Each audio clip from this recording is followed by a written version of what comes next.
Today's game, the Yankees and the Red Sox from Yankee Stadium in New York, is brought to you by the Atlantic Refining Company and your Atlantic dealer, who offer you new Atlantic Imperial gasoline for knock-free power that saves you money. And P. Ballantine and Sons, brewers of famous three-ring Ballantine beer, the crisp refresher. Your host for the first half of today's game, P. Ballantine and Sons, Newark, New Jersey, brewers of Ballantine beer and Ballantine ale. Good afternoon, everybody. This is Bob Delaney speaking to you from Yankee Stadium in New York, where the Yankees and the Red Sox conclude their 1959 get-together with this single game. The 22nd game of the season. The Red Sox have already secured the season series, having won 13 of the 21 games played so far. Two fine right-handers going against each other this afternoon. Tom Brewer for the Boston Red Sox and Bob Turley, who pitched brilliantly in his last outing a week ago against the Cleveland Indians. Pumpsy Green waiting around to be the leadoff hitter against Bob Turley. Turley, who has had an in-and-out season, one of the main reasons for the Yankees' failure to repeat or to put on the good contending show. Turley has had a generally unsatisfactory year, but pitched one of his strongest games of the season last Sunday in helping to bury the Cleveland Indians in that double defeat the Yankees administered to them. Pumpsy Green, a switch hitter, batting left today against right-handed Bob Turley. He was hitting right yesterday against Whitey Ford. Turley's windup in his first pitch of the ball game comes in high, ball one. 1-0 the count to Pumpsy Green. Fine young second baseman.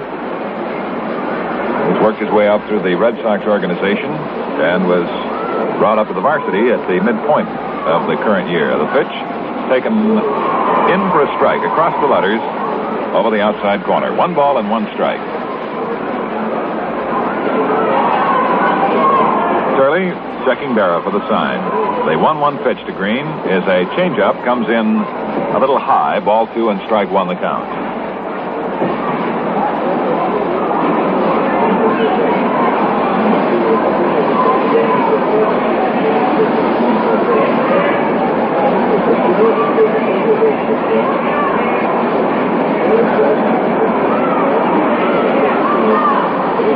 Turley, very deliberate as always on the mound, delivers 2-1. It's swung on, hit on the ground to the right side. Bobby Richardson is up with the ball, goes to Turley at first base as Thornberry had made a move towards the ball. Richardson, however, fielded it, and Turley alertly came over to cover. 1 out.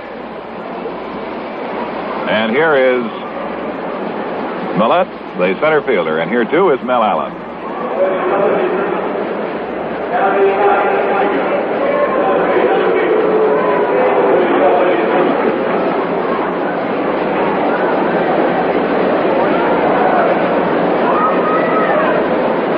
Gary Geiger, batting .245, left-hand batter, takes it a little outside, ball 1. 1 ball, no strikes.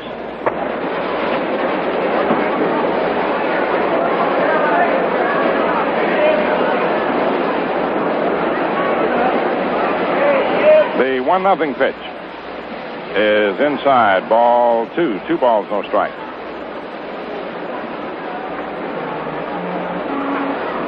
Two balls, no strikes.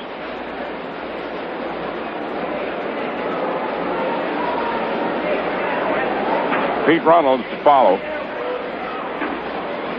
Bob Turley ready, and the 2-0 pitch. Swung on. There's a drive to deep center. Mantle getting back, waiting, and makes the catch.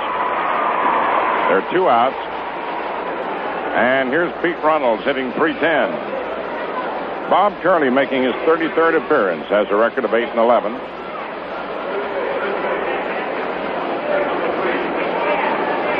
One and 3 against the Red Sox, who have taken 13 out of 21 from New York this year. Turley delivers to Pistol Pete, and it's fouled off out of play in the upper deck. Strike 1.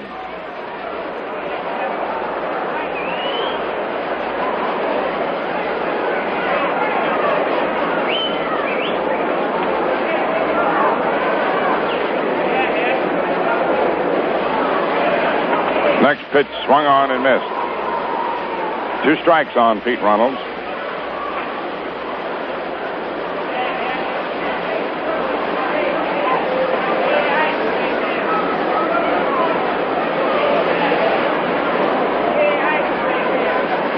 And the next delivery swung on and fouled off back of third against the lower facade of the upper deck, bouncing down onto the stadium sod.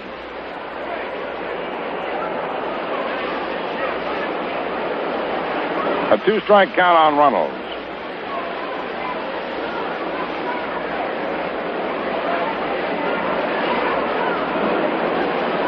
Here's the pitch. High and inside, ball 1, 1-2. 1 ball, 2 strikes.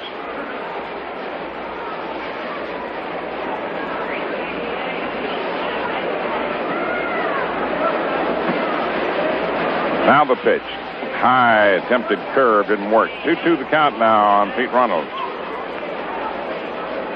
Lopez in left, Mantle in center, Sebring in right, McDougald third, Kubek short, Richardson second, Throneberry first, Barrett catching, Bob Turley pitching to Pete Runnels with 2 outs in the first inning. And the left-hand batter swings and lines it out into center field for a base hit. Mantle up for the ball, tosses back in to Kubek, and Runnels is on with a single to center, which allows Gene Stevens to come to bat, hitting .275.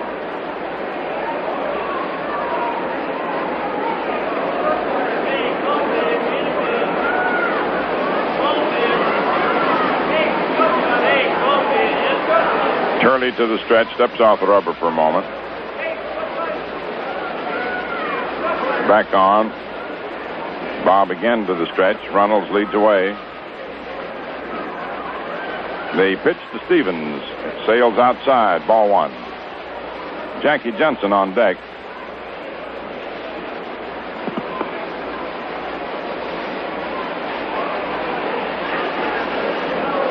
One ball, no strikes.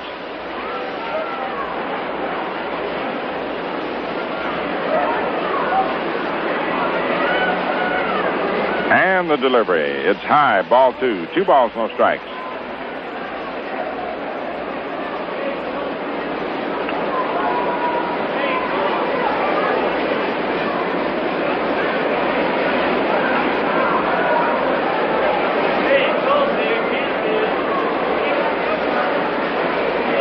Turley checking with Yogi. Again to the stretch. He's fallen behind Gene Stevens, left-hand hitter. And the pitch. It's in there. 2-1.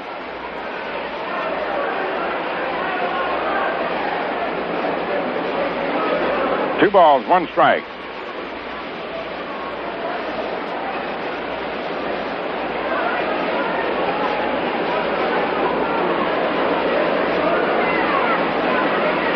Bob Turley's delivery. Swung on and missed. Strike 2. 2-2. Yes, sir, there are going to be big doings here next Friday night, Saturday, and Sunday afternoon. An extra special ladies' night Friday night. Family day next Saturday. A lot of entertainment. And big prizes to be given away next Sunday. We're giving away Pete Callison for one. Sending him back to William and Mary. There goes the runner. The pitch is swung on and fouled back up here. Oh, Saturday you're going down.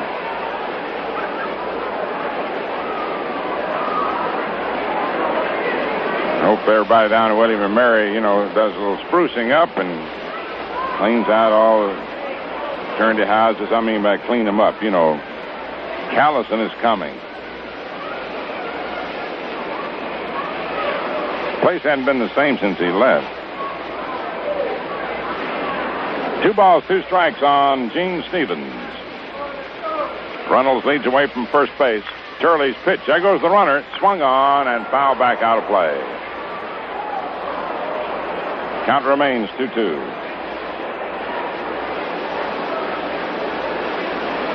One of the nicest things that happened yesterday, and didn't learn about it until afterwards, after the game, Sammy White came up to bat one inning. And unnoticed by the crowd and anyone else, he slipped Yogi a check for the scholarship fund from the Red Sox players.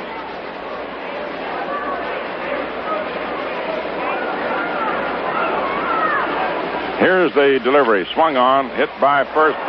Richardson gobbles it up, throws to first too late. It's a base hit for Gene Stevens. Richardson made a fine play on the ball way out on the grass. Couldn't do much about it. When he threw, Stevens really outlegged it. That brings up Jackie Jensen with 2 men on base and 2 outs. Runnels on second, Stevens on first. Jensen hitting .269.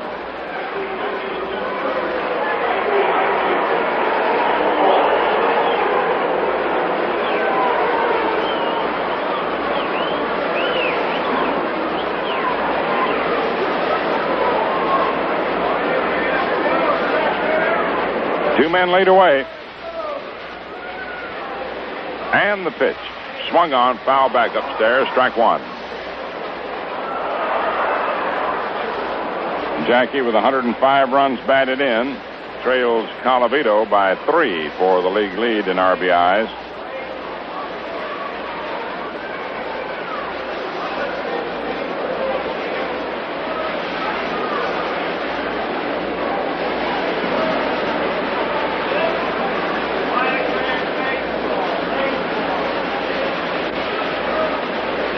Turley checks the runners, leading away from first and second. The pitch to Jensen misses outside. Ball one, 1-1.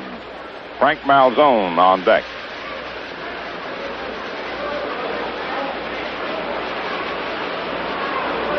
Outfield straight away. Jackie up there ripping.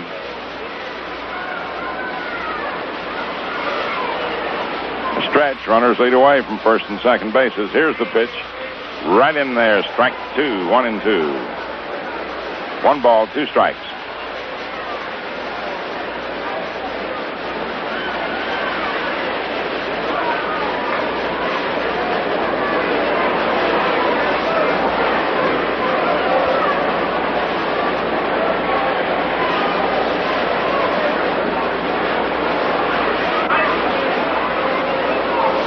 Again, the stretch. Runners lead away from first and second. The pitch, curveball, is outside, and the count is 2-2.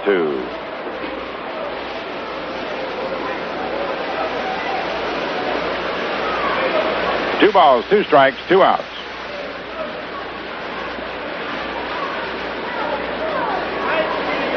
Pete Runnels leading off second. Gene Stevens off first. Turley ready. Checks the runners. Here's the pitch, and Jensen swings and grounds it foul down the third base line. Count remains 2-2. Hit that one on the handle and stung his right hand. Jackie shakes it off.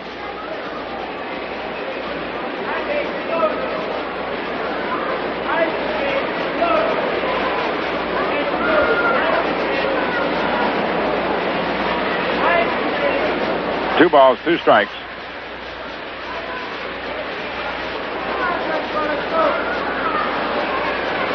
Pete Runnels leading away from second. Gene Stevens from first. They both single with 2 outs. Stretched by Turley. Here's the pitch to Jensen. Fastball swung on, fouled off again upstairs, and the count remains 2-2.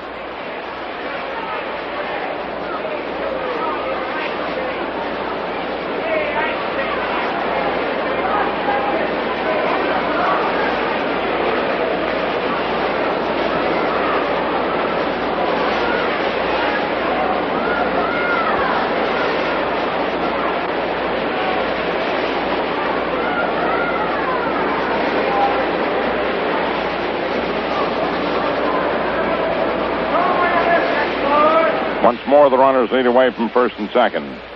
Turley delivers to Jensen. Curves outside. Ball 3. Full count.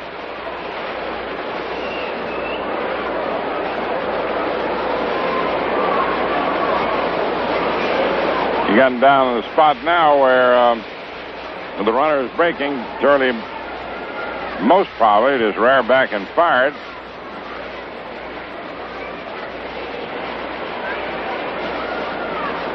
The stretch.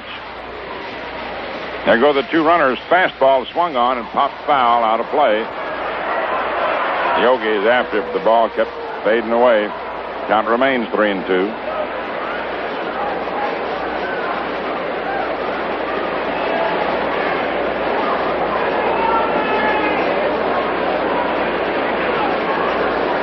John Flaherty dusts off home plate.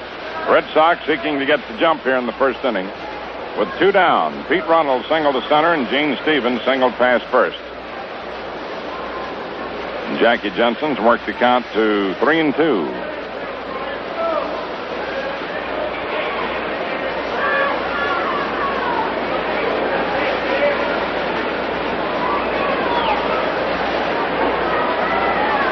Runners ready to go.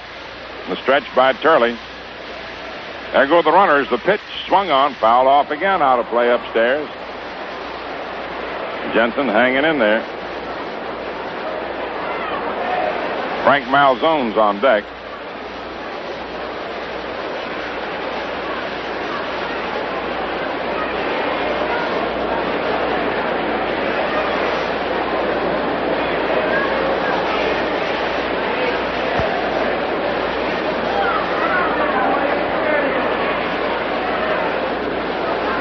Count 3-2. Runnels leading away from second. Stevens away from first. Turley taking plenty of time. Now goes to the stretch. Jensen dug in, looking for the fast one. There go the runners. The fastball is swung on and drilled into deep left center. Mantle racing hard and makes the catch, and the side's retired. Mickey took off with a crack of the bat and made a fine running catch. Now, hard hit ball. No runs, 2 hits, no errors, and 2 men left on. Score at the end of the first half, the first inning. Boston nothing. New York coming to bat. To be crisp, a beer must be icily light, with true lager flavor precisely right. Lively, golden, crystally clear, the crisp refresher. Valentine beer. Hey, get your cold beer. Hey, get your Valentine. Hey, get your cold, cold beer. Get your ice cold Valentine beer.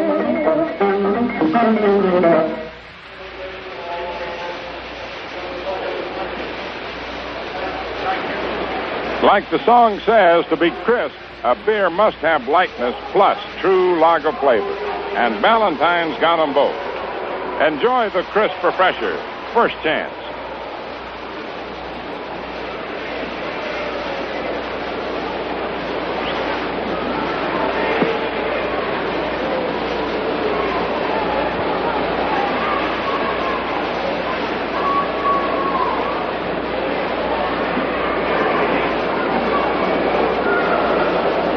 Bobby Richardson, Tony Kubek, and Mickey Mantle will be the first 3 men up in the last of the first.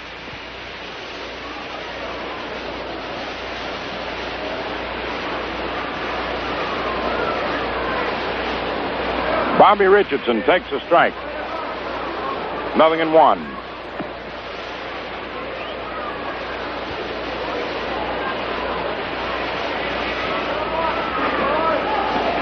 Now the delivery. It's low for a ball. 1-1.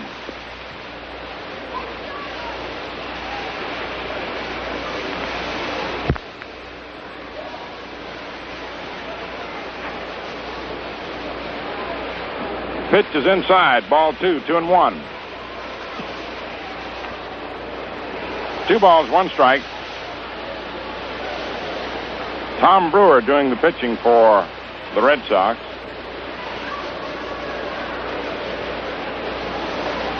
The right-hander to the windup. In comes the pitch. Swung on. It's a high pop-up out around second base. Don Budden makes the catch, and there's one away. Now Tony Kubek, hitting .283, moves up.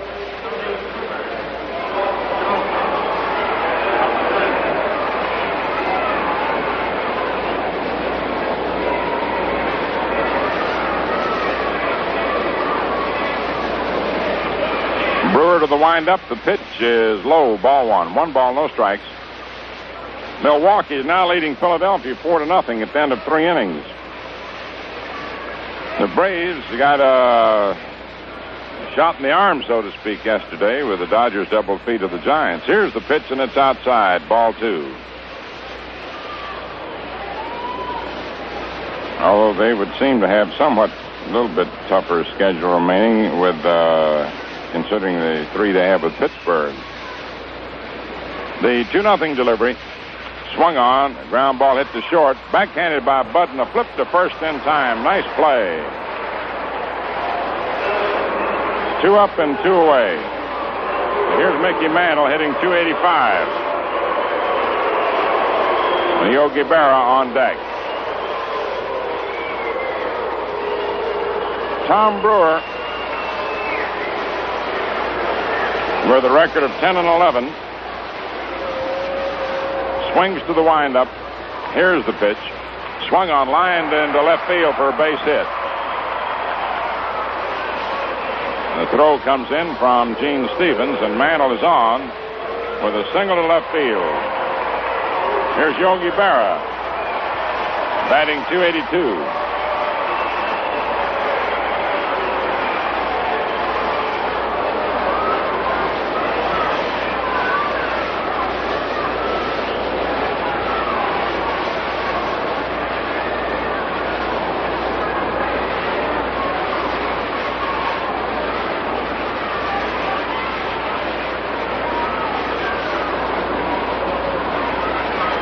Checks Mickey, and the pitch. Low inside, ball 1. 1 ball, no strikes.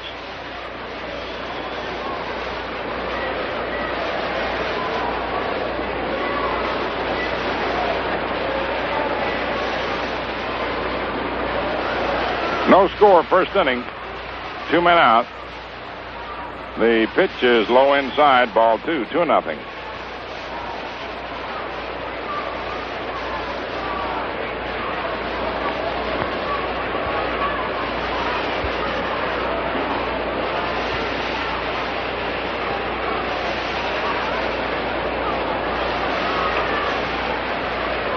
Now the pitch. Over. 2-1. 2 balls, 1 strike on Yogi Berra. 2 outs in the last of the first inning. Mantle on first.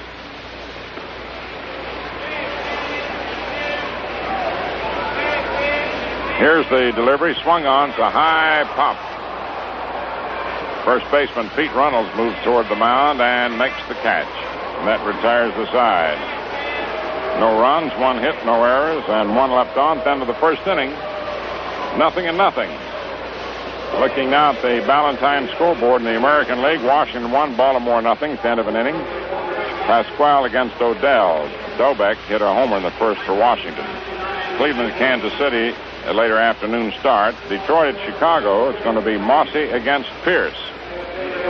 In the National League, Milwaukee 4, Philadelphia 0 at the end of 3.5 innings. Hank Aaron homered in the first inning, number 39, and Eddie Matthews got number 41 in the third with 1 on, which ties him for the Major League lead with Ernie Banks and Rocky Colavito. No, that's right, Ernie Banks has 42. Colavito leads the American League with 41. Burdette for Milwaukee and Roberts for Philadelphia. Cincinnati 0, Pittsburgh batting in the first inning. Brosnan against Law. Dodgers and Giants start later. Chicago at St. Louis. Drabowski against Bob Blaylock. Now in the second inning, Frank Malzone will lead off with Sammy White and Don Budden to follow.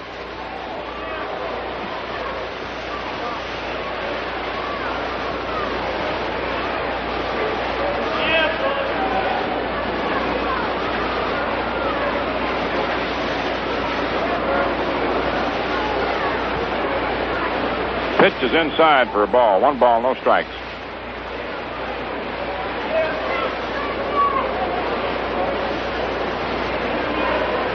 Frank, a .280 hitter. Bob Charlie ready. And the pitch.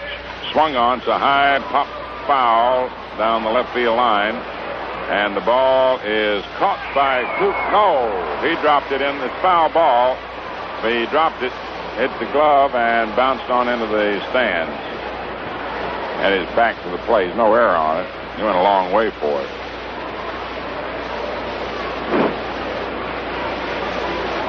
One ball, one strike.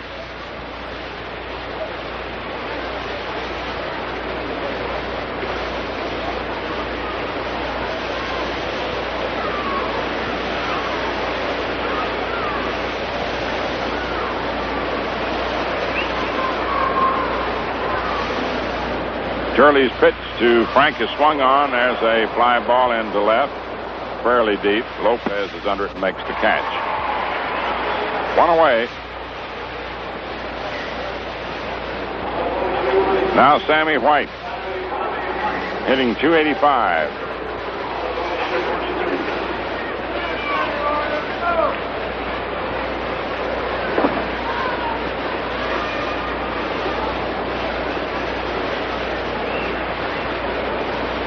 Turley's delivery swung on as a high foul down the first base line and right at the edge of the stands. Throneberry reaches in, and he did not get it. One strike.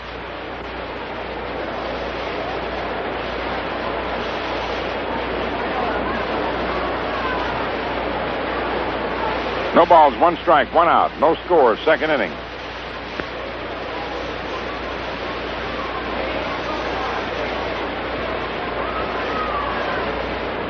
Turley's delivery is outside. Ball one, 1-1.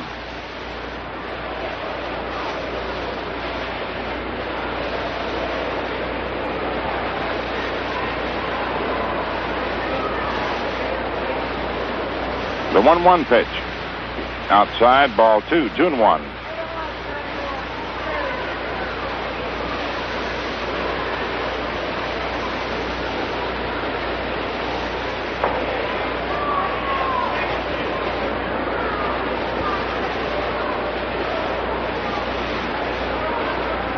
The 2-1 pitch, swung on, lined out over a second into center for a base hit. Mantle up with the ball. White takes his turn, holds up as the throw comes in to Richardson. Sammy White singles to center. He's having his best year as a hitter. Now Don Button, batting .233, but he has something like 90 bases on balls. He's hit fairly well against New York. Right-hand hitter has 91 bases on balls. The pitch, curveball, is low outside. Ball one. He's a patient man.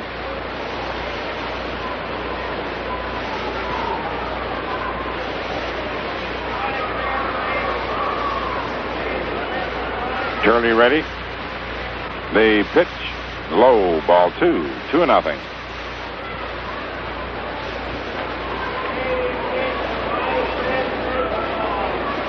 Has pretty good judgment in the strike zone.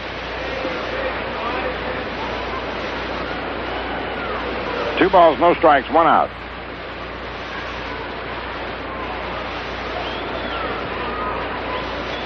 Here's the next pitch, and it's inside, ball 3.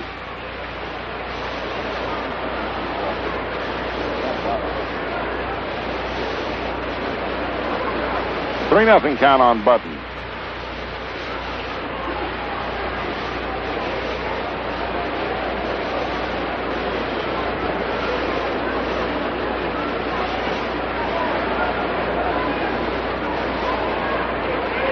The 3-0 pitch. It's in there. Strike one, 3-1.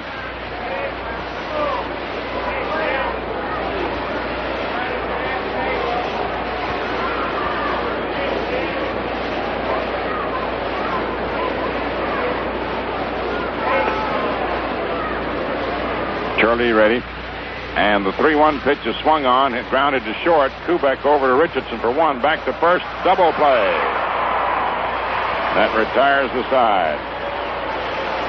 No runs, 1 hit, no errors, no one left on. The Yankees' 150th double play.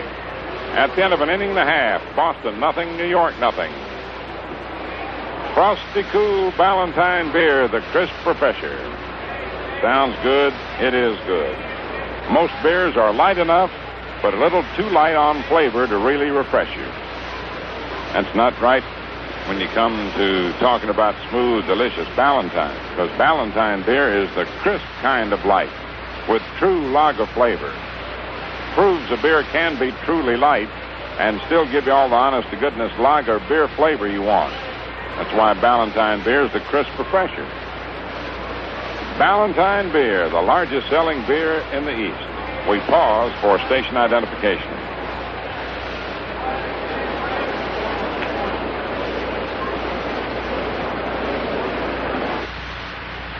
Quality modern radio, WOKO, Albany, New York. Stay tuned for Troy Buick's Baseball Roundup, immediately following today's game, brought to you by Ballantine Beer and Ale and the Atlantic Refining Company.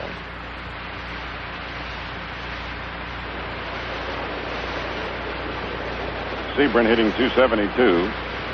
Tom Brewer doing the pitching.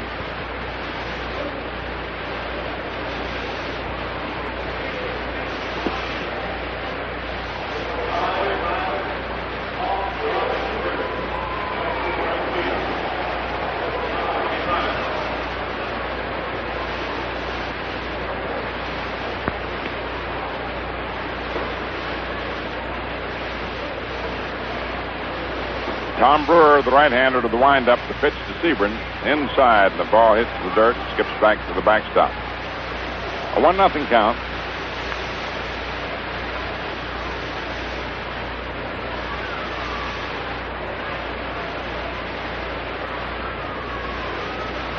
Brewer's next pitch, way outside. Ball sailed away to the other side of the plate and got away from White. There were two pitches, both of which would have been wild pitches had there been runners on bases. White goes out now to say something to Brewer.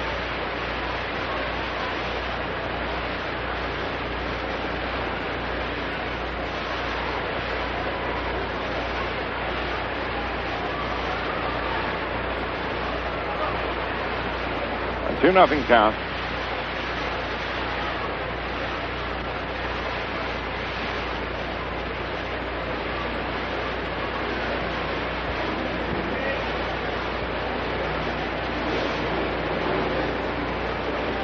The 2-0 pitch.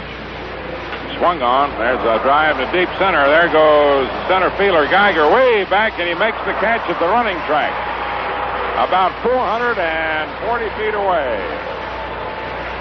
Gary Geiger broke beautifully with the ball, raced back to the running track in almost dead center. One away. That ball is clouded, but straight away. A home run in any other ballpark in the major leagues. Here's Hector Lopez batting .282. And the pitch in there, strike one. 0-1.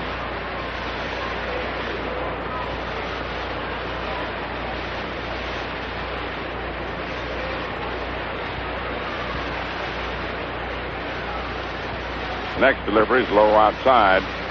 Ball one, 1-1.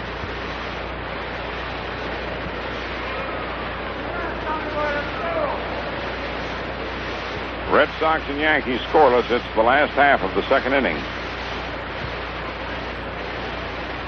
The 1-1 pitch. High, ball two, curveball attempt, but it slipped.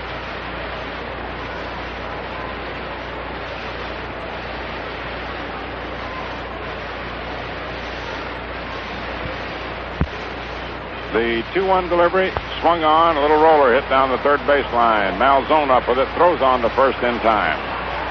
Lopez is out. 2 away.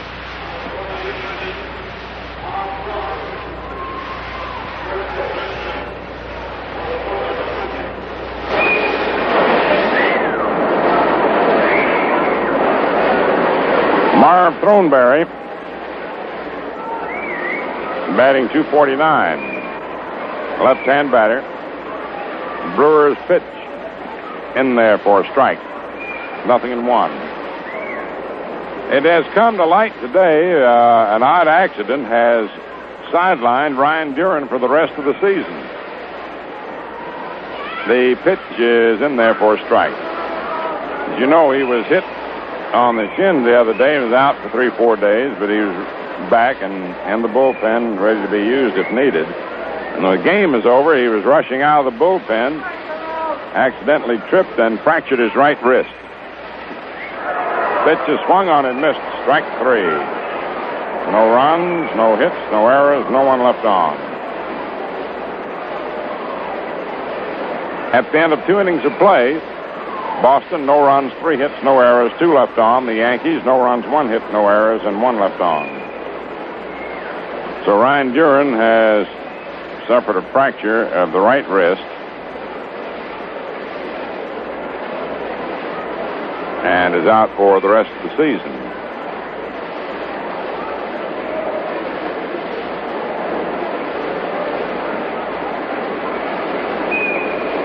Washington leading Baltimore 1-0 end of 2 innings.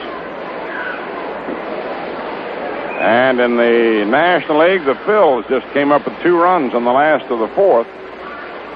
So that at the end of 4 innings, it's Milwaukee 4, Philadelphia now 2.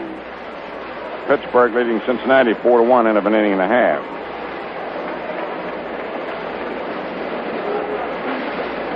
Going into the 3rd inning, Tom Brewer is first at bat. Then the leadoff man, Pumpsy Green and Gary Geiger.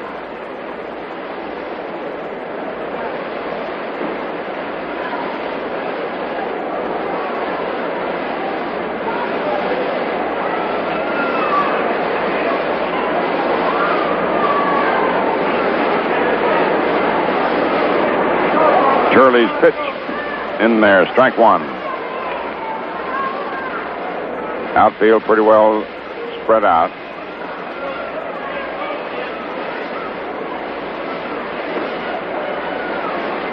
Next delivery, outside.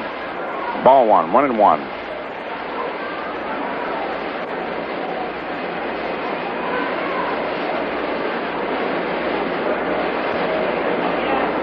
The 1-1 delivery hits the handle of the bat.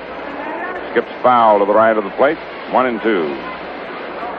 A glancing blow.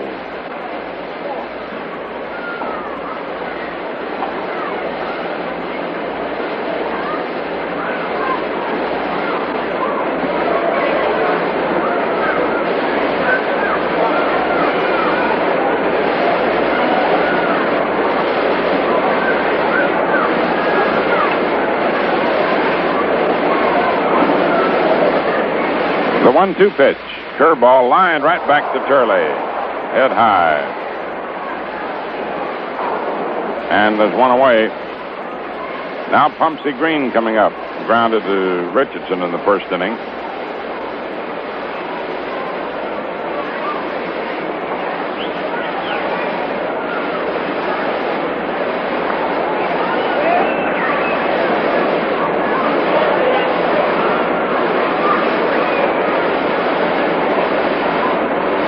Turley's pitch is over for a strike.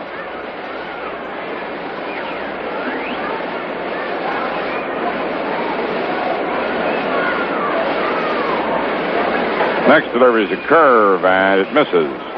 1-1.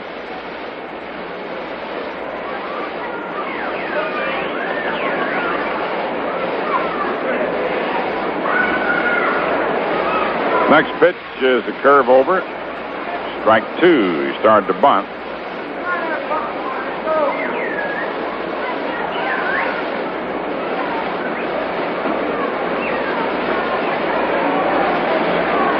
Nothing. First of the 3rd. Next pitch is swung on and missed. Strike 3. 2 down. And Gary Geiger's coming up. He flied to center in the 1st inning. Batting .245.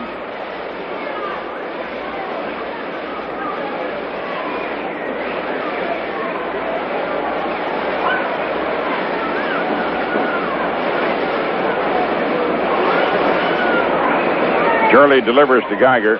Swings and grounds it down the first baseline. Lost by Throneberry. Throws to first too late. Throneberry allowed the ball to spin away from him.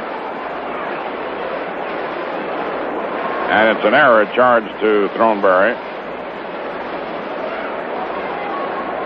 And here's Pete Runnels coming up.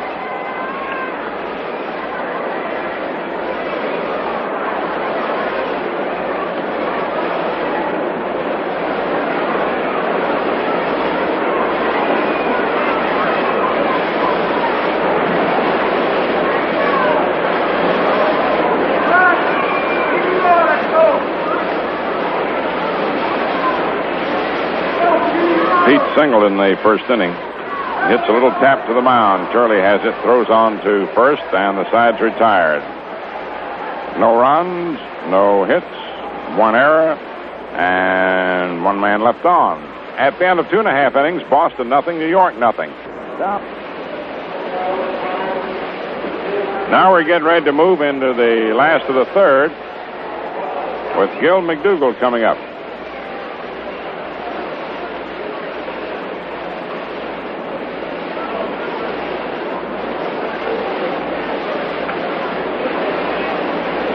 Bob Turley to follow, and then Bobby Richardson.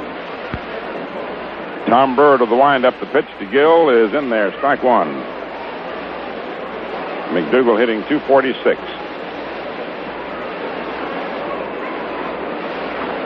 Brewer again to the windup, and the pitch is low for a ball. 1-1.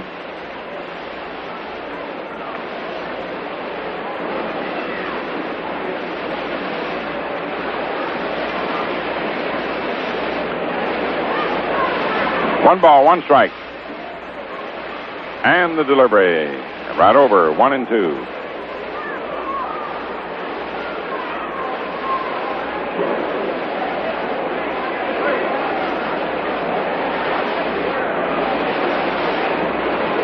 One ball, two strikes. The pitch is a curve inside, and the count is 2-2 now.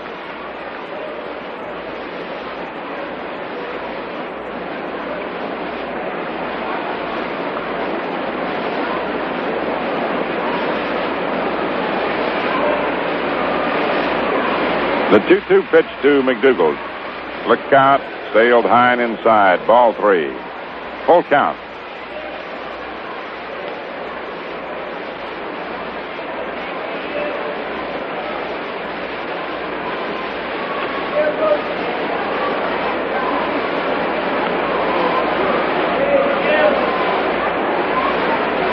Red Sox and Yankees scoreless. It's the last of the third.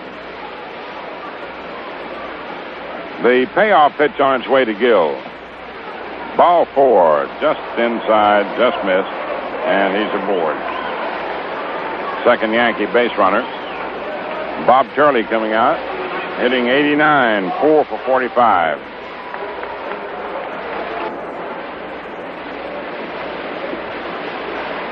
Here's the pitch. It's bunted toward first. Runnels up with it, fires to second base, and the throw back to first.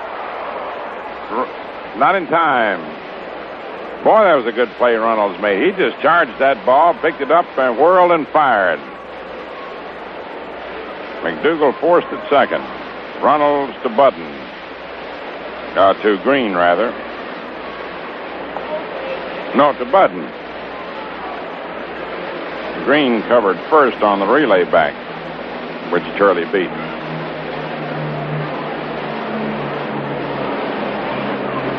Bobby Richardson, who popped out to short in the first inning, coming up, hitting .296.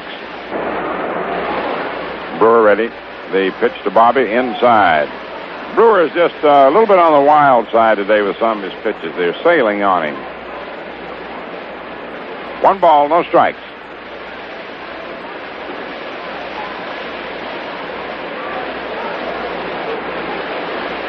The 1-0 pitch. Swung on, lined into center for a base hit. Turley trots on down to second. Throw comes in from Geiger. 14th straight game which Richardson has hit safely.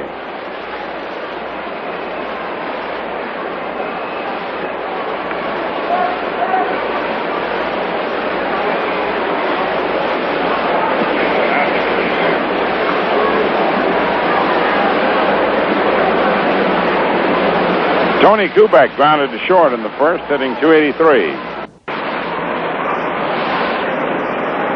If you watch ball games, you see the value of execution. The failure of Turley to bunt kept the Yankees from scoring. The pitch to Kubek is in there for a strike.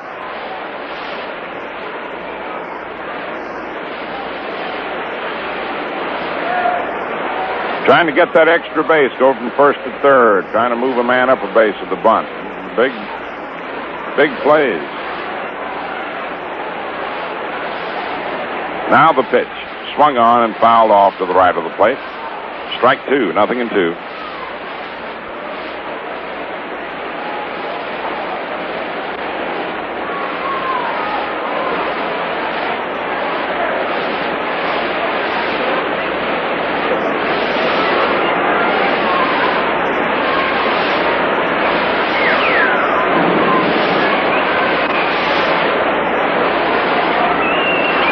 Tom Brewer delivers. Fastball gets the inside corner. Called strike 3. Kubek caught looking. That's the second out. And here's Mantle, who singled to left in the first inning, batting .287. The Tigers got 2 runs in the first inning against Chicago. White Sox are batting. Mossy and Pierce.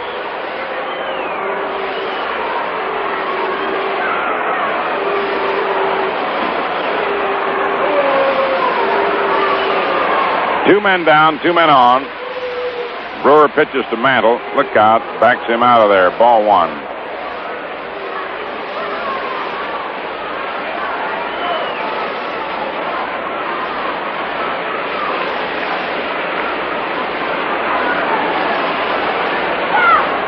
One ball, no strikes.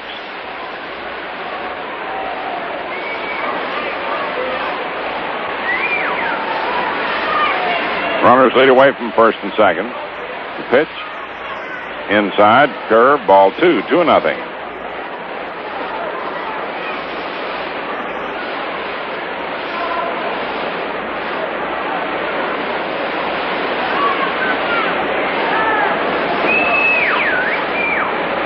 A 2-0 count on Mantle with Turley on second and Richardson on first with 2 outs in the third inning. No score.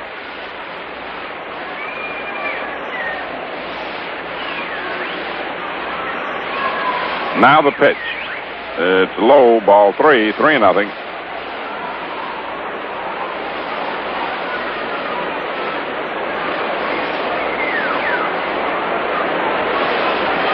Three balls, no strikes.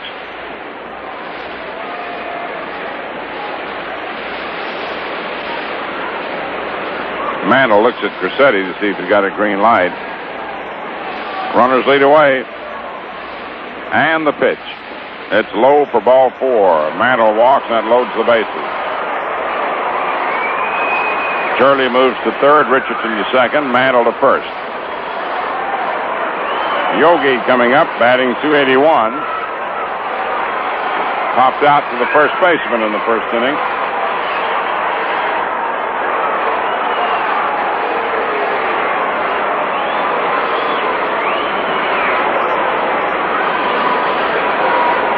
As Mantle's 99th base on balls. 3 on and 2 out.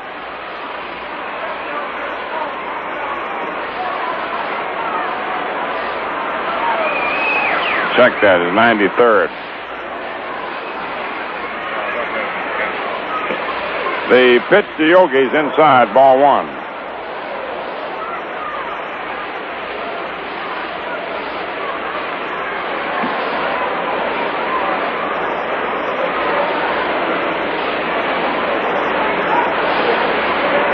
Two outs, 3 on.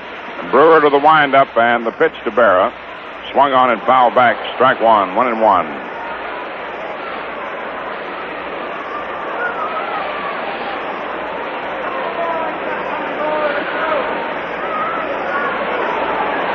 Here are the kids in the background. Good place to bring them. 1 ball, 1 strike. 3 men lead away. The windup by Brewer. The pitch to Yogi. High. Ball 2. 2-1. Brewer wants a new ball to throw.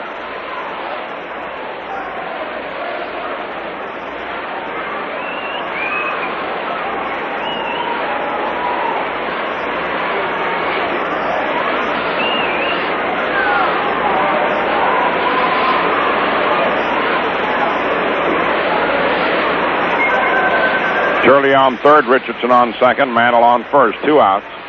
2 balls, 1 strike. Brewer pitching to Berra. No score. Last of the third. The right-hander to the windup. Around comes the right arm. In comes the pitch. Swung on it. Missed. Strike 2. 2-2. Yogi really leveled.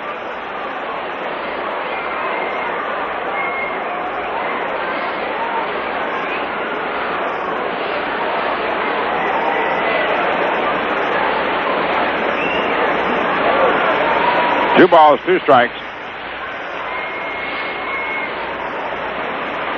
Three men lead away. The windup by Brewer and the pitch. Swung on, foul back, out of play.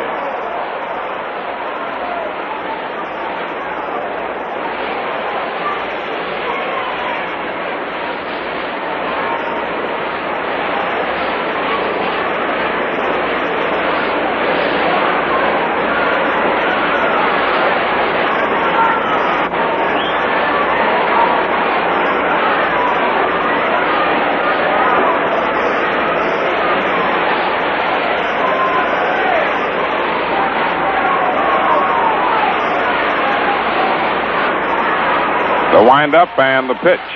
Swung on and looped to left field. Coming fast is left fielder. It's a base hit.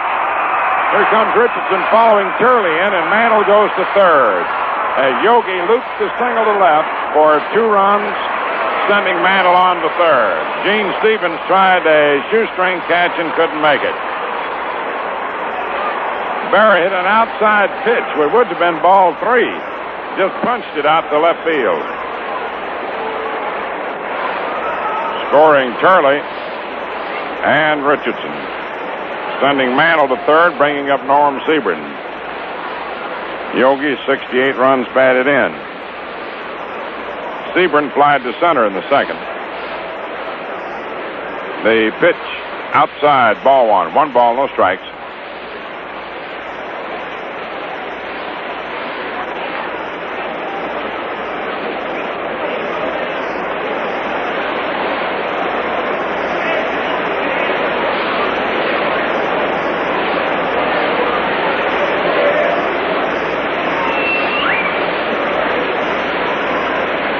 And the pitch to Norm, swung on, the ground ball hit the green. He's up with it, throws to Reynolds, and the side's retired.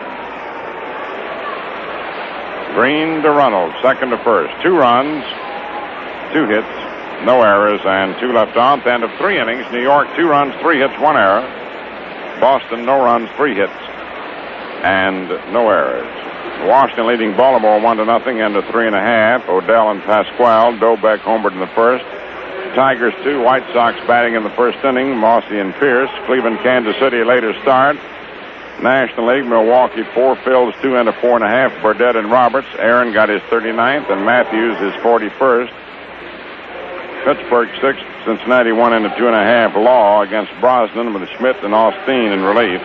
Dodgers Giants start later. Cubs 1, Cards nothing, end of 1. Drabowski against Bob Blaylock. Have you tried Ballantine Light Lager lately? Well, do it and get set for a real taste treat. Enjoy the crisp kind of light with true lager flavor. Ballantine Beer, the crisp refresher. We're waiting for Turley to come out.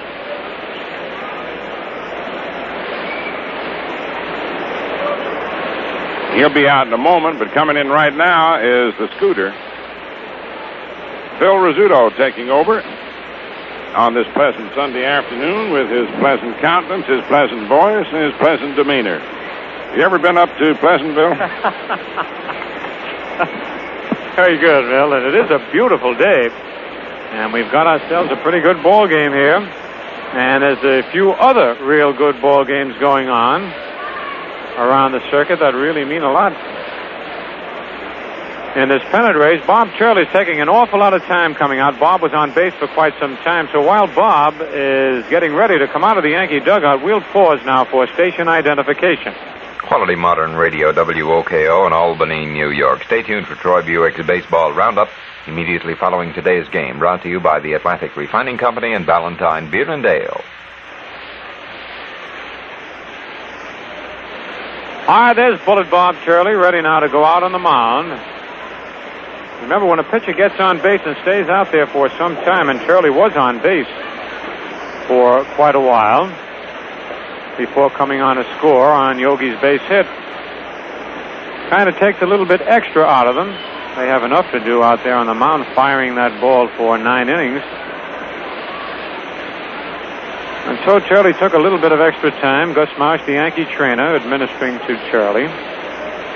Some players, you know, take some dextrose tablets to give them a little quick energy, little sugar tablets.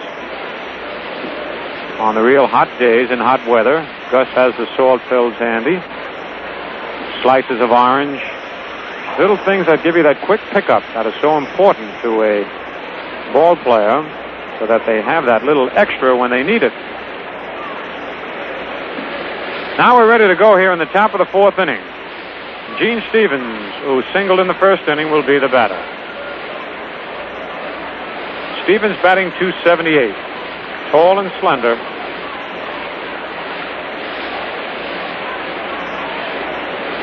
Charlie ready on the mound. McDougal in at third. The slow curve is over. Strike 1 call. The Yankees 2 and the Red Sox nothing here in the top of the 4th. Ted Williams was sitting on the bench getting a little of this beautiful sunshine. He has now gone back to sit in the shade for a while. Pitch high outside, ball 1-1. Now he's back on the bench again.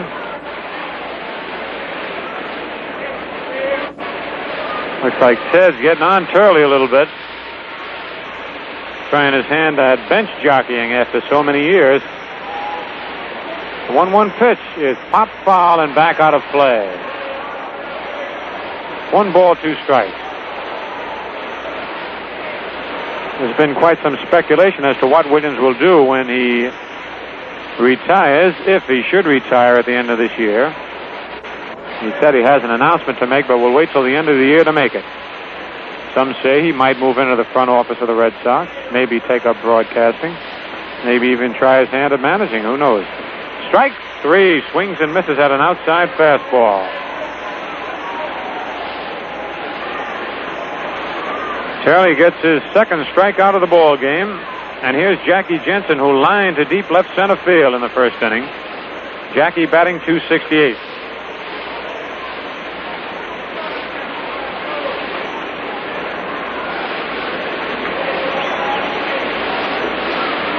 Pitch to Jensen is a strike on the outside corner.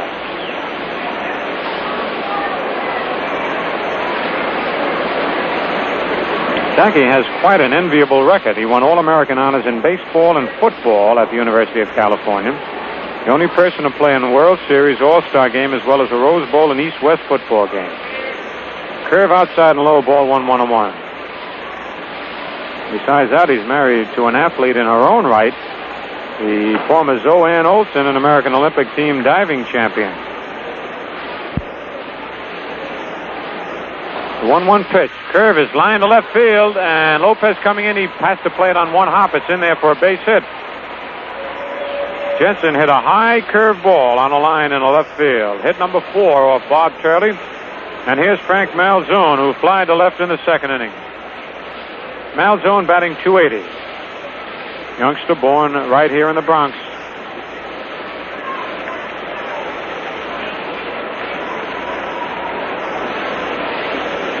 With 1 out, the Yankees leading 2-0 in the top of the 4th. Throneberry holding first against Jensen. Outfield playing Malzone deep and a little bit around towards left. Pitch to Malzone is hit to right center field. Mantle going back. Turns under it now and makes the catch. That's 2 out. And with 2 out, here's Sammy White, the catcher, who singled to center his first time at bat. White batting .287, which, if he can hold it to the end of the year, will be his all-time high in hitting since coming into the big leagues. Sammy's previous high was .282 in 1954. Last year he batted .259. 2 out, the stretch, the look at Jensen. The pitch high inside, ball 1. Sammy was quite a basketball player in his college days. The University of Washington. Right-hand hitter with a closed stance. And Jensen, what a jump he had. Yogi doesn't even throw. What a jump he had. Jackie went down there standing up. He just guessed with Turley and guessed right. Yogi just shook his head and threw the ball back to Turley. A stolen base for Jensen, his 18th stolen base of the year. Detroit at Chicago. The Tigers scored 2 in the first. The White Sox scored 1. Detroit leading 2-1 at the end of one. Marcy against Pierce. And so the Indians, with an eye on the scoreboard, still have an outside chance for the American League pennant. Pitch, curve, hit on a ground base hit to right field. In the corner, White around first base, going to second. The run scores, and White slides, and he's in there. As Sebring had a little bit of trouble fielding that one in the right field corner. So that heads up hustling base running by Jackie Jensen shows in the box score with the first run of the ball game for the Red Sox. An RBI for Sammy White, his 42nd of the year, his second hit in the ball game. A double all the way for Sammy White. Hit number 5. Pitch to Button is on the outside corner, strike 1. For Sammy, his 13th double of the year. One reason why White is a much improved hitter is his ability to hit to all fields now. He used to be strictly a pull hitter. But he's able to pop that ball where it's pitched. Button hit into a fast double play in the second inning. Batting .233. Takes a pitch inside. Ball 1-1-1.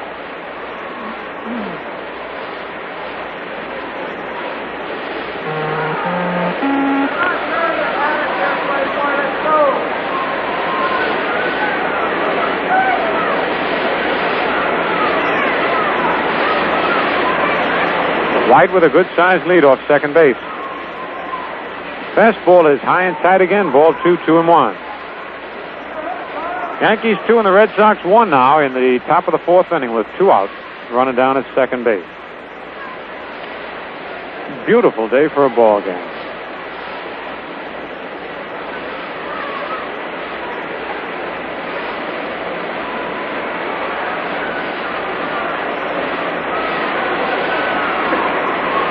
Stretch by Turley. The pitch is a ground ball over Turley's head. Richardson on the shortstop side of second base throws in the dirt, and it gets away from Thornberry, and here comes Sammy White to score. And that will probably be an infield single and an error on the throw, allowing Sammy White to score. The score is tied. Richardson was on the shortstop side of second base by at least 10 feet, threw the ball off balance. Couldn't quite get it there in time. The ball hit in the dirt and bounded past Thornberry. And it's a single, and somebody will have to get an error allowing Sammy White to score, unless they figure that White would have scored anyway. But Sammy actually had stopped at third, and so they've given the error to Bobby Richardson on the throw.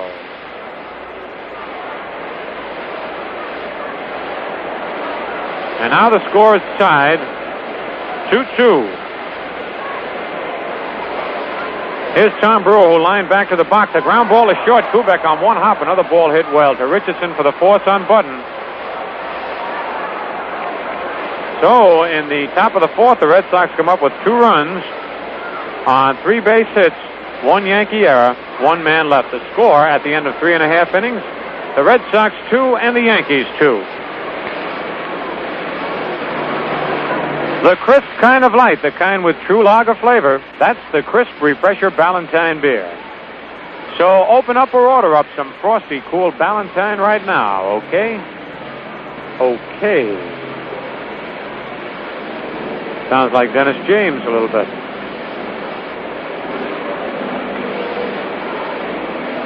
I don't sound like Dennis James, Pappy. That okay. It's one of Dennis' pet phrases.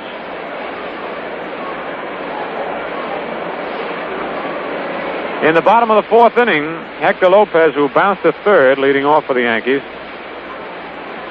Brewer's first pitch is swung at and missed, strike 1, a changeup curveball. Lopez out in front. Hector batting .281.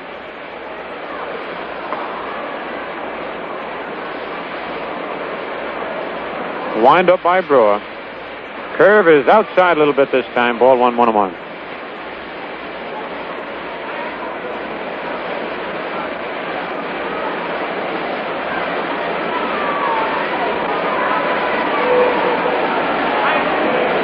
Fastball swung at and missed. Strike 2. 1 ball, 2 strikes.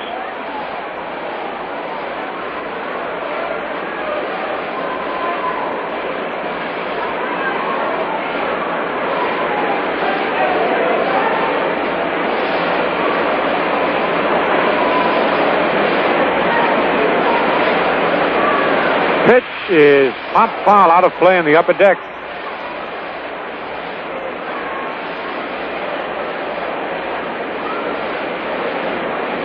On deck, Marv Throneberry.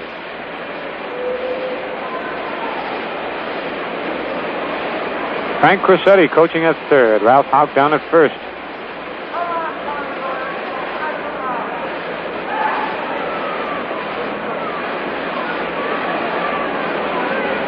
Curve fouled at the plate, hit the plate and bounced up and hit Lopez. Count holds at 1 ball and 2 strikes.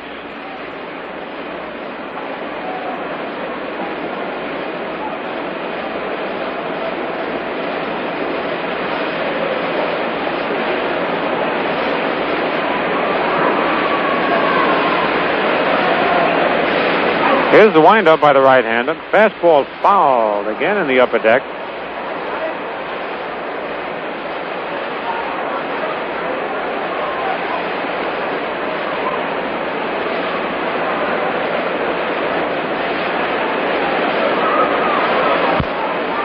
Here's the windup by Brewer. Changeup hit on the ground at third. Malzone's up with it. Over to Runnels, and it's 1 away. With 1 out, here's Marv Throneberry, who struck out swinging in the second inning. Throneberry batting .247.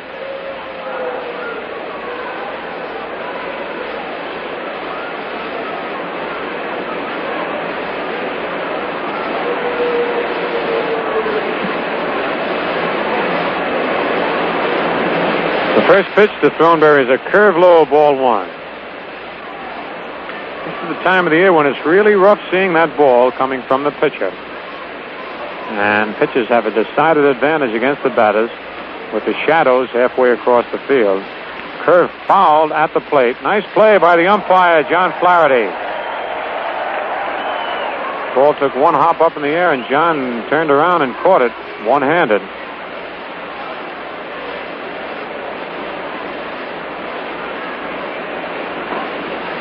Ready for the 1-1 pitch. Curve is popped in the air to the left side. Don Budden is moving back to shortstop in short center field under it and makes the catch. That's 2 away. And with 2 out, here's Gil McDougall. Gil walked in the third inning. Batting .246. As we were saying, it's tough for the batter to get around on the ball. There's only been 1 ball pulled for a base hit. That was Jensen's single in the 4th inning. All the other base hits have been to either straightaway center field or to the opposite field. Pitch to Gill is a foul down the right field line, strike 1. Mantle lined a single to left and batting left-handed. Yogi single to left, batting left-handed. And Richardson single to center for the Yankees, 3 base hits. And of all the 6 base hits for the Red Sox, only the one Jensen pulled to left field was gotten around by a batter. So they're a little late swinging. Curve outside. Ball 1-1-1.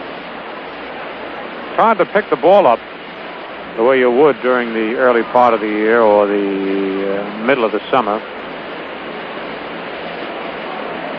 2 out, nobody on. Tie score. The pitch to Gill is low outside. Ball 2, 2-1.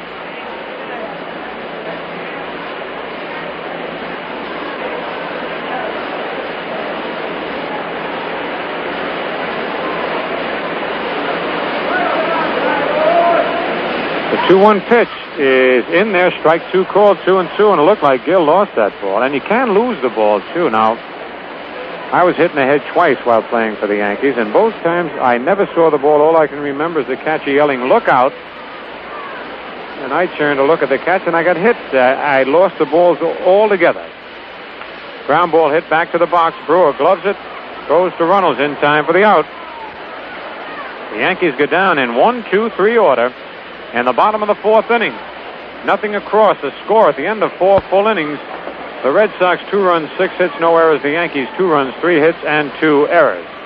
We're on the go with the rest of the game, brought to you by the Atlantic Refining Company and your Atlantic dealer, who offer you new Atlantic Imperial gasoline for knock-free power that saves you money. Get Atlantic Imperial at your Atlantic dealers today. Atlantic keeps your car on the go. For business or pleasure in any kind of weather, Atlantic keeps your car on the go. When you want to go places and do things, what a pleasure your driving can be. For quality products and not service, your Atlantic dealer is the man to see. Atlantic keeps your car on the go, go, go, go. Keep on the go with Atlantic.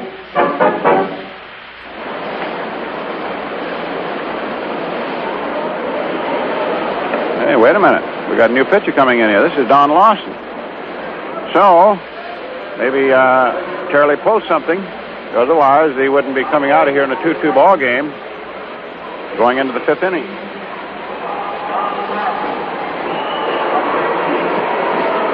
So, one big right-hander is followed by another one even bigger. And Don Lawson is taking over to pitch to the top of the Red Sox batting order. So just as soon as we get any information about the removal of Turley at this stage of the game, we certainly will pass it on to you.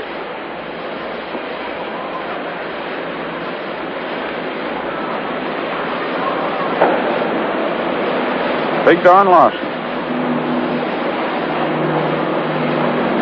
This makes him, of course, the pitcher of record as he walks in.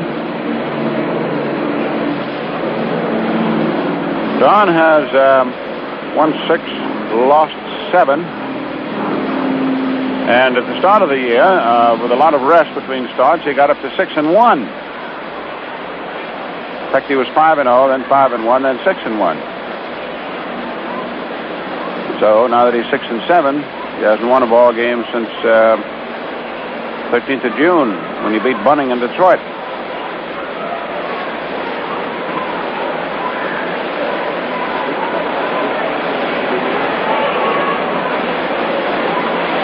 Now here's Green, the switch-hitting second baseman, batting left-handed against Lawson. Big towering right-hander delivers a fastball low outside. Ball 1. We got one more series of games here at the stadium this coming weekend. The Orioles, driving to finish in the first division, will be here. The Yankees trying to hang on to third. Pitch is over for a strike. And it's a series of Friday night, Saturday afternoon, and Sunday afternoons. And the Yankees, to show their appreciation of the loyal support which the team has received this year. Yesterday, the Tenants put the at-home paid over the $1.5 million. There's a ground ball to second. Green is out. The Yankees have arranged a very interesting weekend. In addition to the ball games on Saturday and Sunday, there will be a series of athletic contests preceding them. Additional entertainment is being planned. And Friday night is to be ladies' night. And Saturday is an innovation. It'll be Children's Day. Any child, boy or girl, accompanied by an adult who purchases a ticket will be admitted free. That's on Saturday. So, Mom, Dad, there's your chance to bring the family. And we're certainly having beautiful weather this time of the year. And those Orioles and their young pitchers and Mr. Wilhelm and that knuckleball will be very busy fellas. Geiger tries to bunt a ball and bunts it foul. Strike 2. Slender center fielder.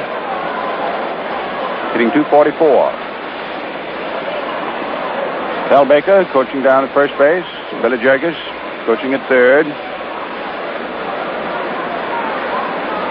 John Flaherty is the plate umpire. Frankie Umont at first. Charlie Berry at second. Jim Honachek at third. 2-2 tie. Lawson delivers and there's a ball foul back. Went in and then bounced right back out of the press box.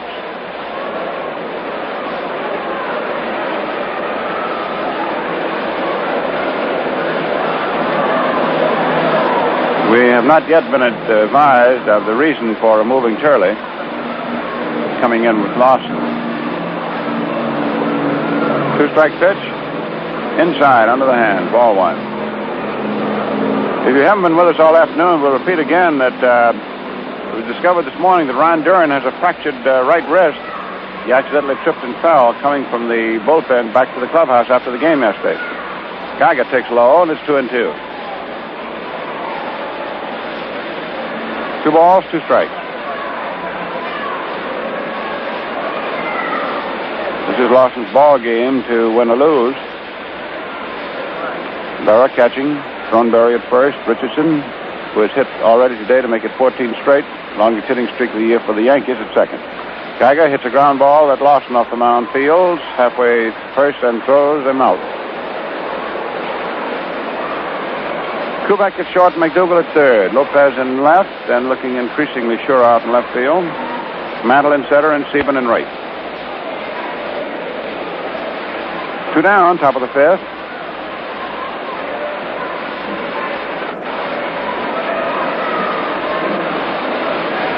Pete Runnels, 1 for 2.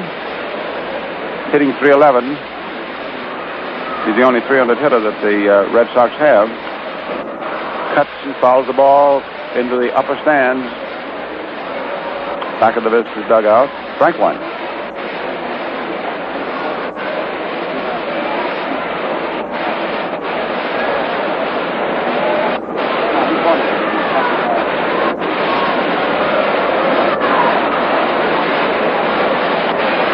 Another foul, same area, strike 2.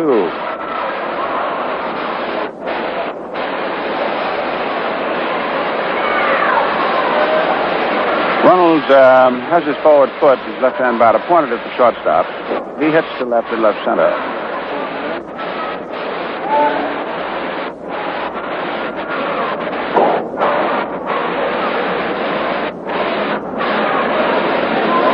Lawson right hands, and Ronald swinging, punches the ball through between third and short. That's just where he gets most of them. This is hit number 1 off Lawson, hit number 7 for the Red Sox. For Ronald, it gives him 170 hits. You know, that's a lot of hits.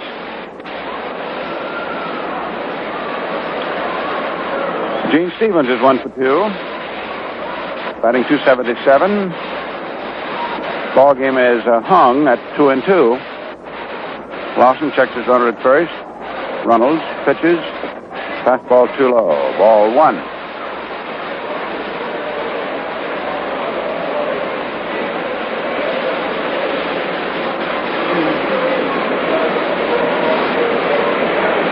Throw to first. What's he doing?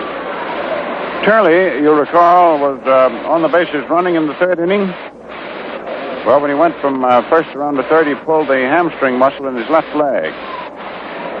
As the ball hit back off of Lawson's left ankle and goes for a base hit, the ball coming over to the shortstop. Don was finishing his follow throw, and the foot was in the air. So runners at first and second for the Red Sox. Turley will be out several days.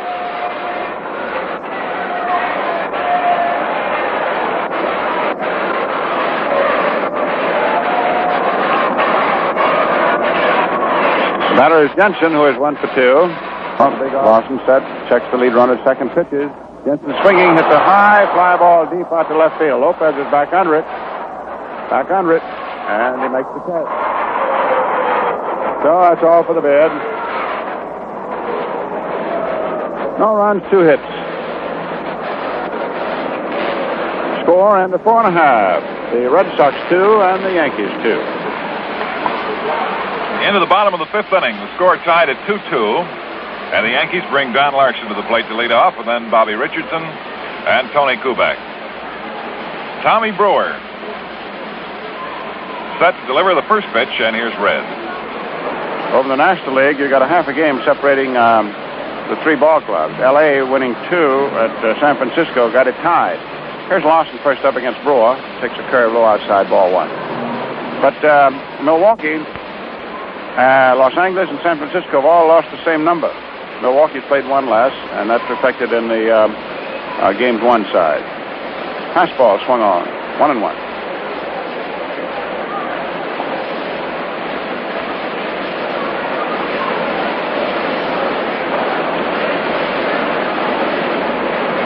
Los Angeles won yesterday afternoon 4-1, and then last night 5-3.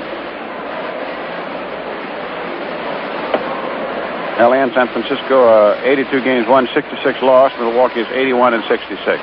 Curve swung on and missed. Strike 2. 1 ball, 2 strikes.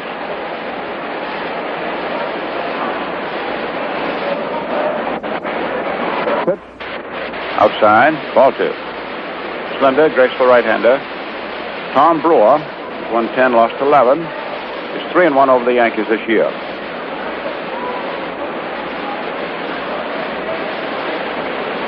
Fields, curve, swung on and missed. He's got a good one. Fans Lawson. That's his 3rd strikeout. Now Bobby Richardson, in a drive to finish the 300 hitter, is batting at 296. He's hit safely in 14 straight, including this one today. He singled his last time up. He's 1 for 2.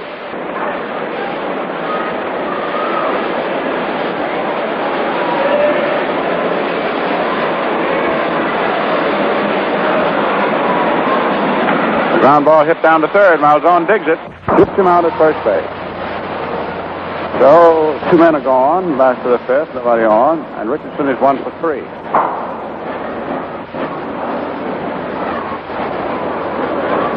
Tony Kubek 0 for 2. Hitting .282. There's a high pop-up. Third baseman Malzone is under. Catches it in fair ground for the 3rd out. End of 5. 2 runs, 8 hits, and no errors for the Red Sox. Their final meeting of the year with the Yankees. And for the Yankees, 2 runs, 3 hits, and 2 errors.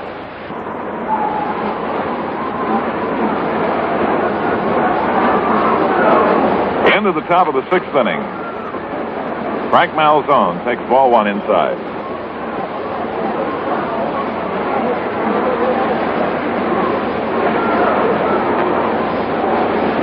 The Red Sox and the Yankees tied at 2-2. The delivery is a breaking ball. It's a little inside, ball 2.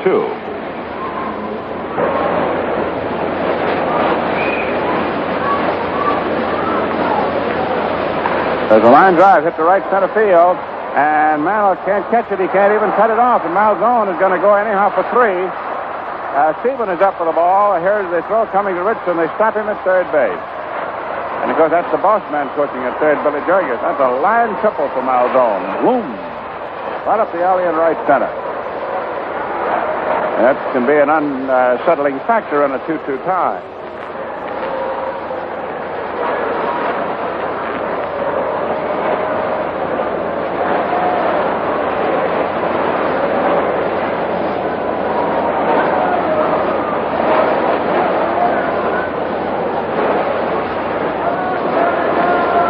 Sammy White has a single and a double.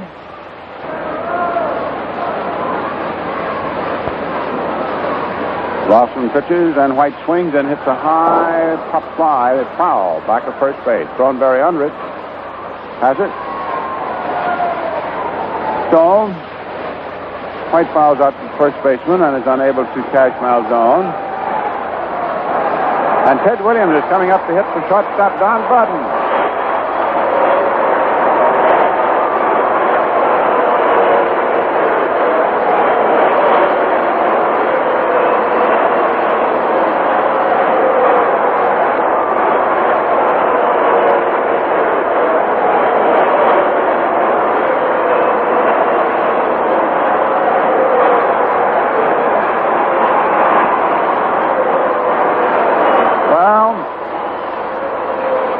Getting an ovation.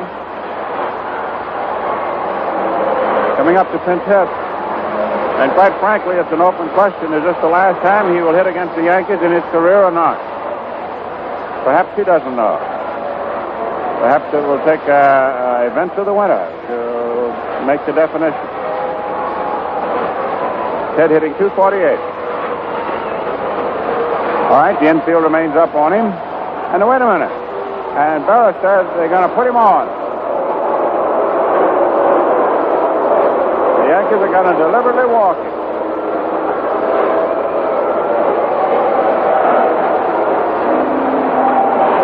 And, of course, this disappoints the crowd. They wanted to see Theodore swing.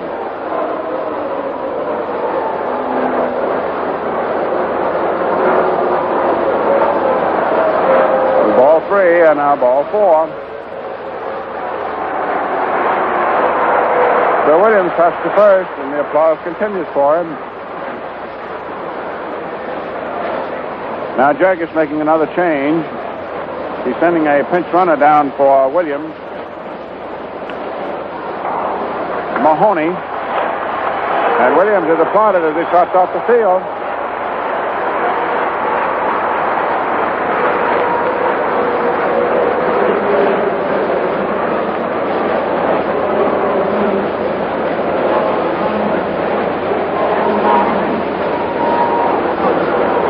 Jim Mahoney, an infielder, running for Williams, and he may go to short. We'll wait and see, though. All right, so we have runners at first and third. The Yankee infield now is in double play depth. The pitcher, Tom Brewer, is up. 2-2 ball game. Lawson delivers, and Brewer hits a bounding ball down to Richardson, who steps on second, throws to first, double play. Play for it and got it.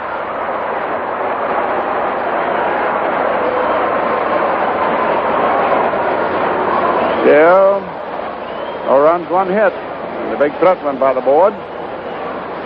And a 5.5. It is still Boston 2 and New York 2.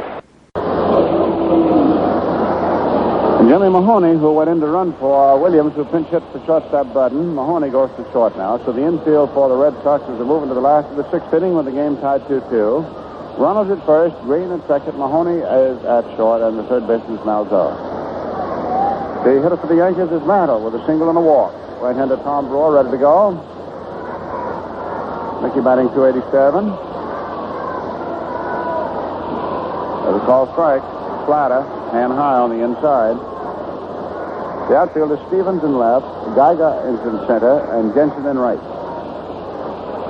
Catcher White stays low. Strike one pitch is a curve swung on and grounded foul. Back over toward the Yankee bench.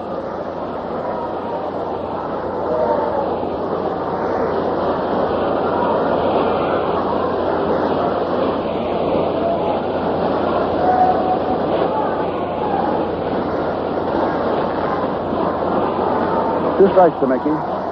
Hitting left-handed against right-handed Tom Brewer. Curve is high inside. Ball 1.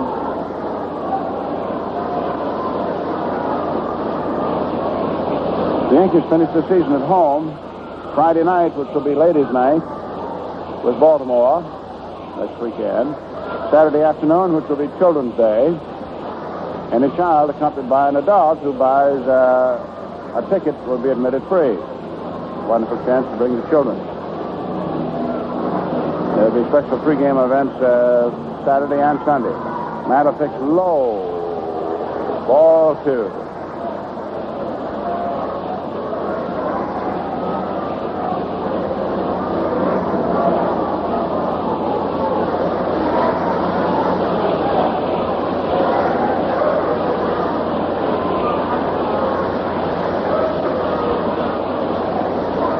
Two balls, two strikes.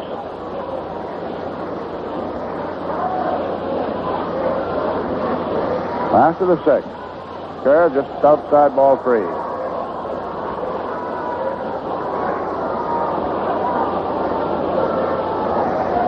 Then 2.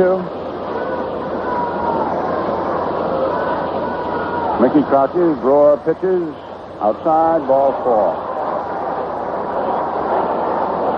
Third walk given up by Brewer, and Mantle has gotten 2 of them.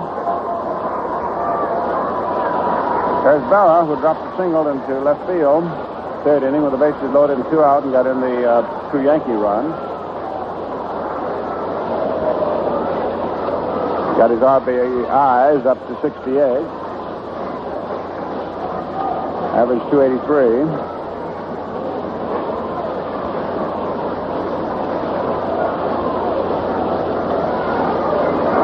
Outfield plays into pull into right. Mantle off first. Burrow swings and pulls it foul down the right field corner. He hit a hot one. Strike one.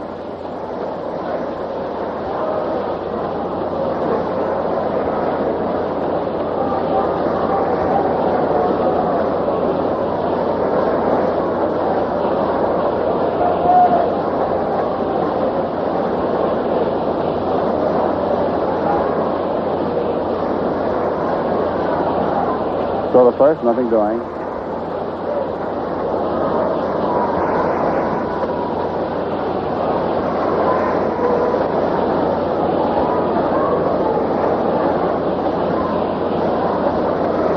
Pitch is swung on, grounded into right field. Base hit.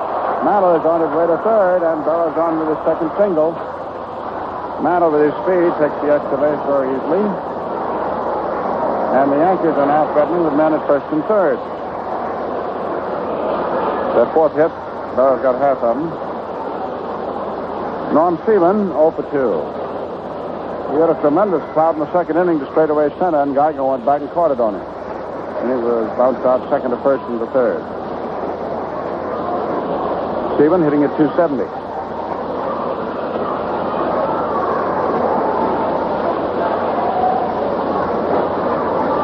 Infield double play depth. Stevens swings. There's a long fly ball to deep left center field. Stevens goes and makes the one-handed catch, but Mantle can crawl home. Burrow was out at second base, must have beat it back to first, and it's 3-2 New York. Gee, that Stevens hit that ball. He's hit 2 long ones today. This is a sacrifice fly. And that was a wonderful one-handed catch by left fielder Stevens to rob Stevens of an extra base hit.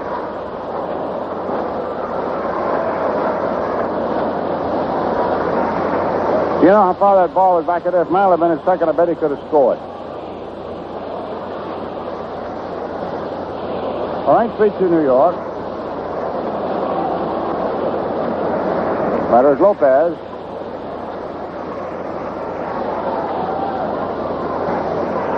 Runner at first base, Berra.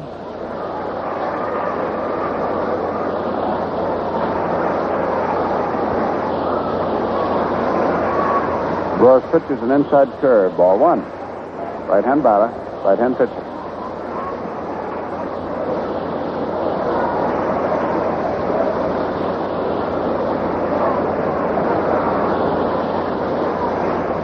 Lopez set. Hit the fastball. That Malzone comes over his throat to second. I got one. No. Green dropped the ball, and Burrow safe. Green was trying to, one, get the ball on the first, and two, get away from there before Burrow slid into him, and he didn't hold it.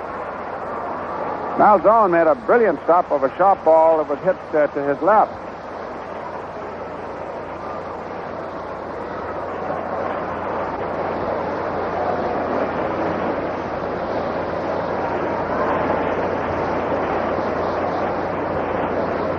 The error's on the second baseman. But now is Thornberry.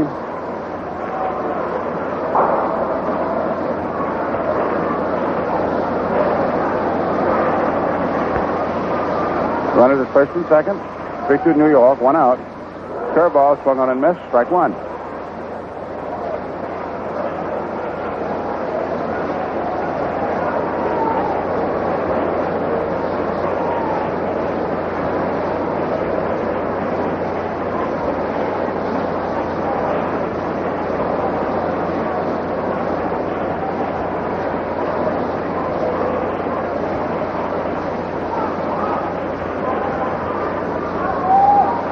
Brewer deals. Thornberry swings on a curve. Strike two.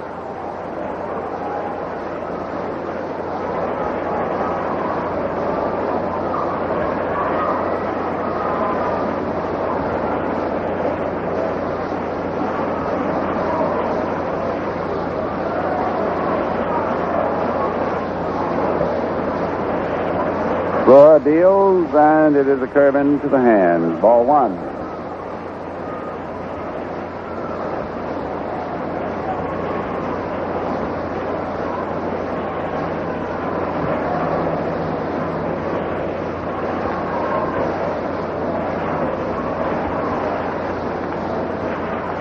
Ground ball hit to Green. The second baseman slips to the shortstop Mahoney on to first for the double play.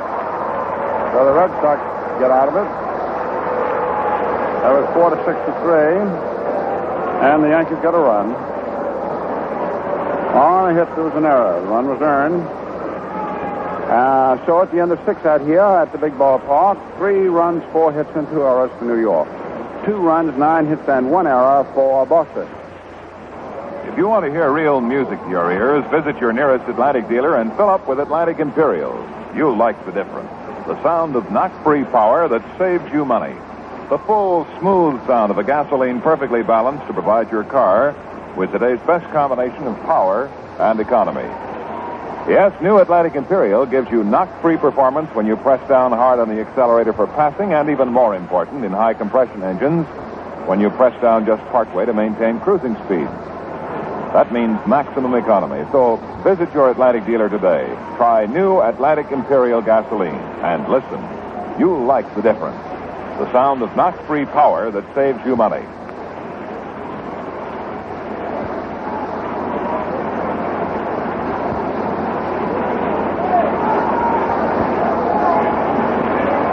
Milwaukee leads the Phillies 5-3 in the 8th. Phillies batting in the last of the 8th. Pittsburgh 10, Cincinnati 1. They're in the 7th.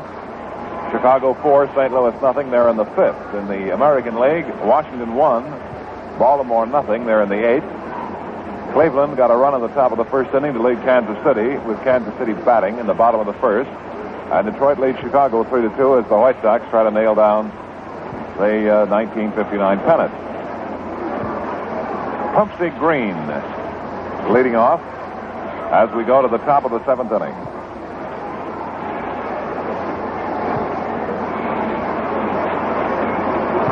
Big Don Larson on the mound, and the first pitch comes in high, ball 1.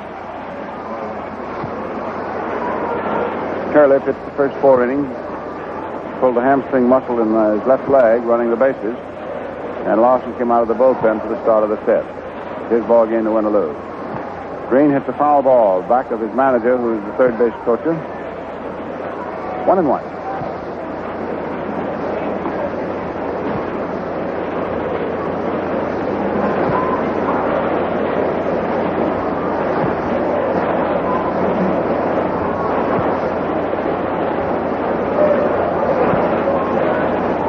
Ball and a strike.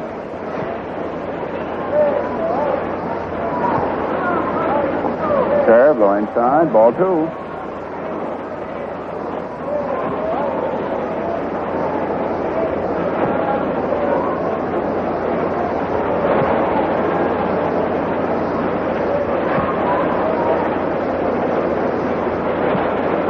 Fastball, high outside, 3-1.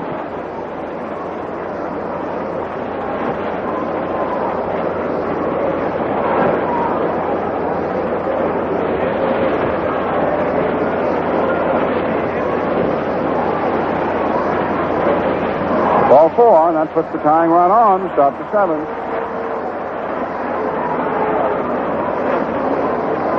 Larry Geiger, slender young center fielder. They got him from the Indians in that deal they made during the winter. He came along with Wirtz and Pearsall, went to Cleveland.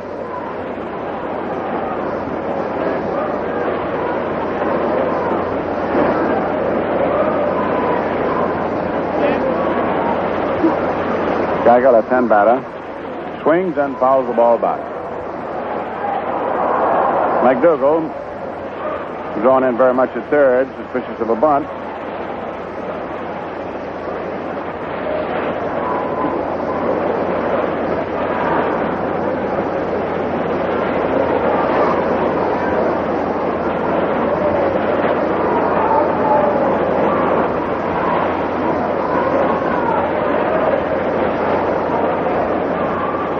Boston in position, delivers. Geiger takes a strike.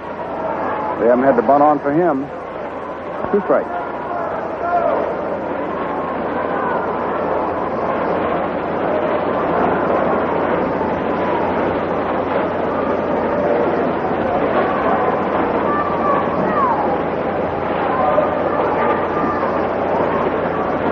Ball outside, 1-2. Green, who runs well, is at first base.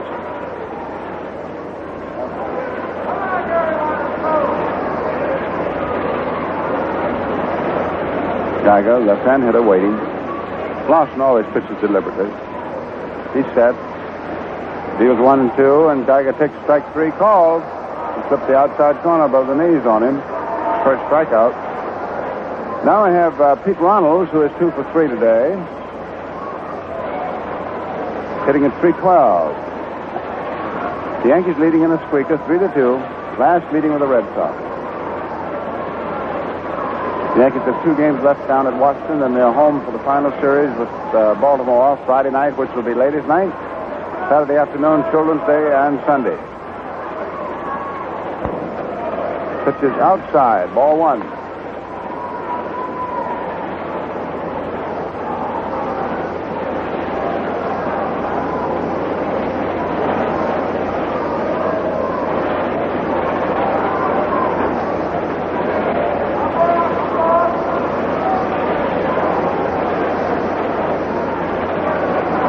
Ronald's in that severe crouch of his. Lawson steps off. He's watching the runner. Don is never in any hurry. He's going to have everything just right. Ready again. Delivers a fastball outside. Ball 2.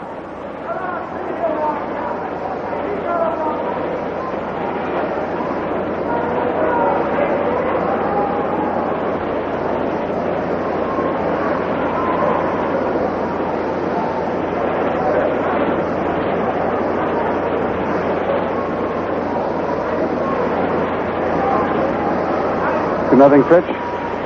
Outside, ball 3.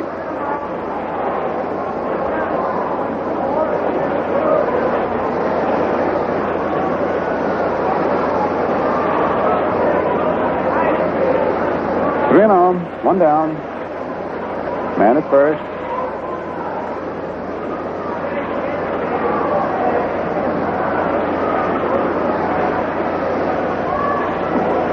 Ball 4, fastball that is wide. So, in walking Ronald, this pushes Green, who earlier was walked here in the 7th, down to 2nd.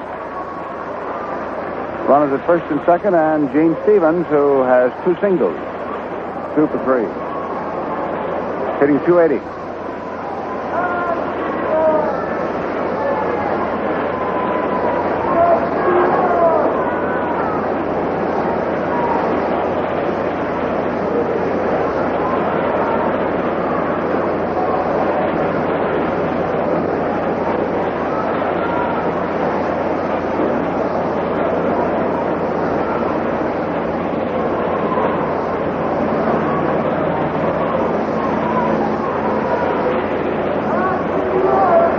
The pitch to Stevens, the left-hand hitter, is low inside across the shins. Ball 1. Stengel has a man getting hot down in his bullpen, of course.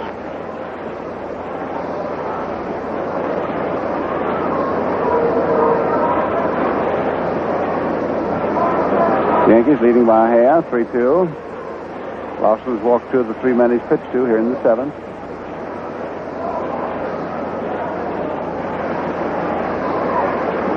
Curve, low inside, ball 2. 2-0.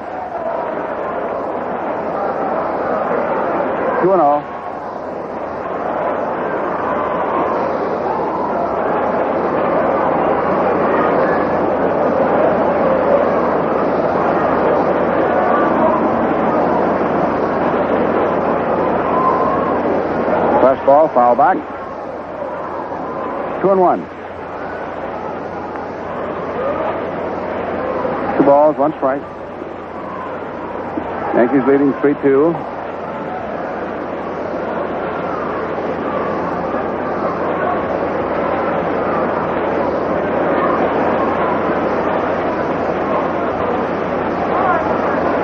Big fella deals. Stevens fouls this one back. This one ripped through the... that is off and past the chest protector. John Flaherty, you can hear the sound of it.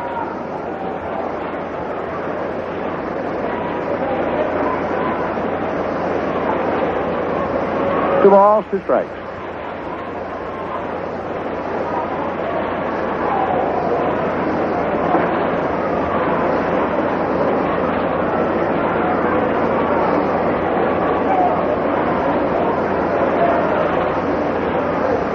Big fella deals, and Stevens hits a foul into the third deck behind home plate. Still 2-2. Don rubbing up a new agate.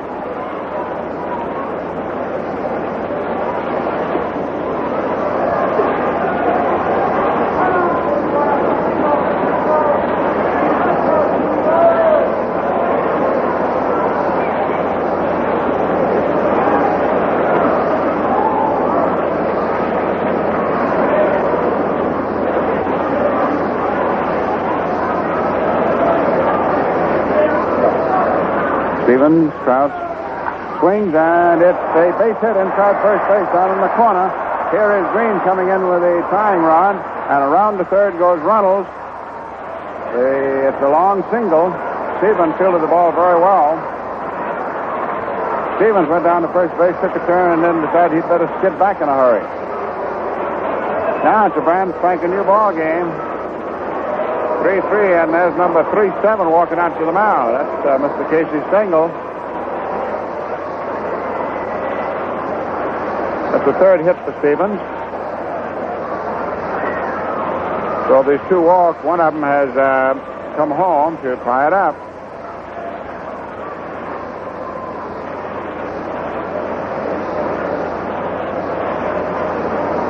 Casey hasn't given a sign yet. He's looking out toward his bullpen.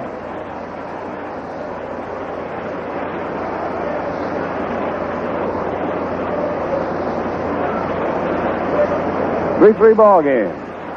And he wants a replacement. Well, let's see who this is coming out of there. The right-hander. He's got his jacket on his right arm.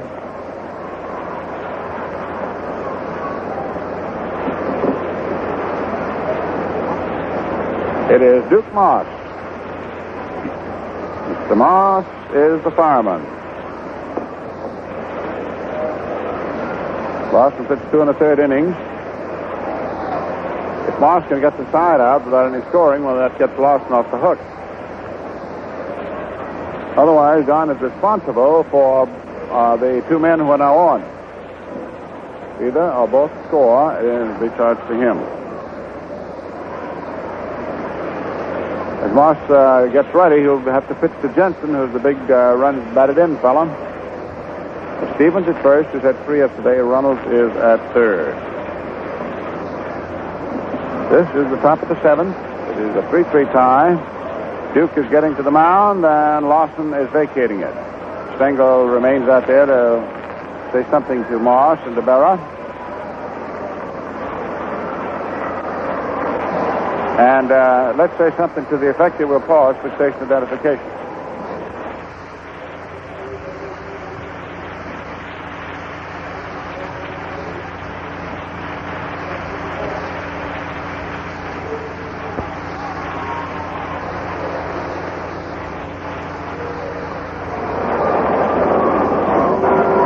Well, Bob Shepard has just announced over the PA that Duke Moss is the pitcher.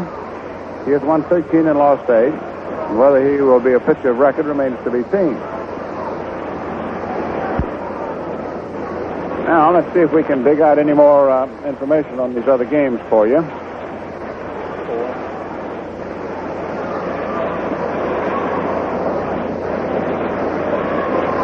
At the end of an inning, Cleveland at Kansas City, it is 1-0 in favor of Cleveland on a Minoso home run.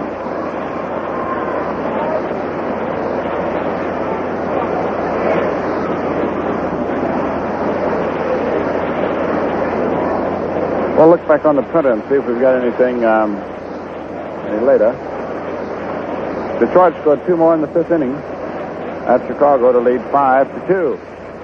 Well, the White Sox are having difficulty getting it mathematically ended.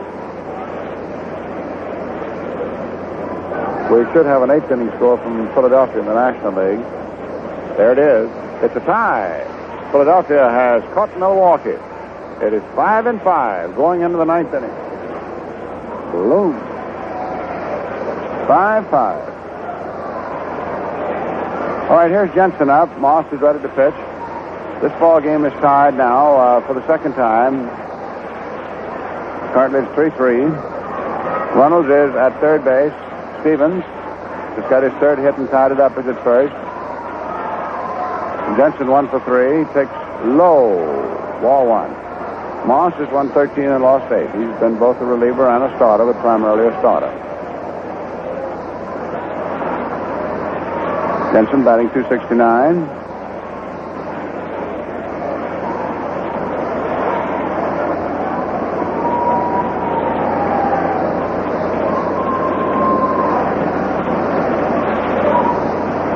Moss in position, the right-handed deals, and Jensen cuts in misses. Strike 1.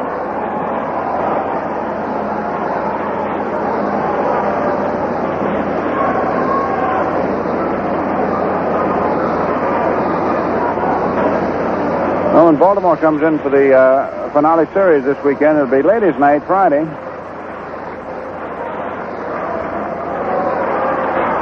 1-1 pitch, curveball over, strike 2. And for Saturday afternoon, children 16 and under, accompanied by an adult, will be admitted free. Also on Saturday, there'll be field events to entertain the youngsters.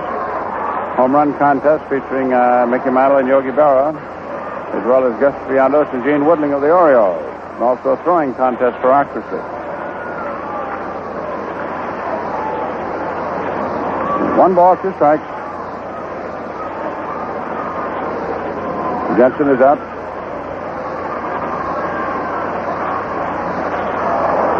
High foul ball. Berra comes chasing back, and he can't quite get it, and he goes over on his head in front of the first row of seats.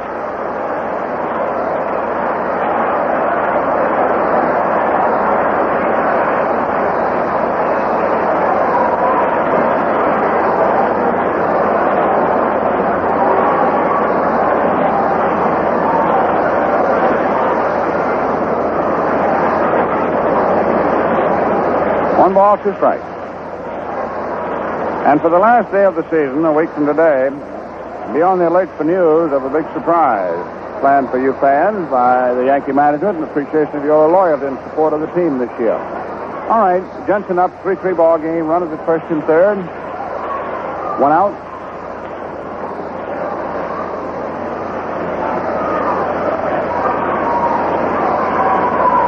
Moss pitches, and Jensen hits a fly ball to deep left center. Lopez is under it. This will get the run in. There's the catch.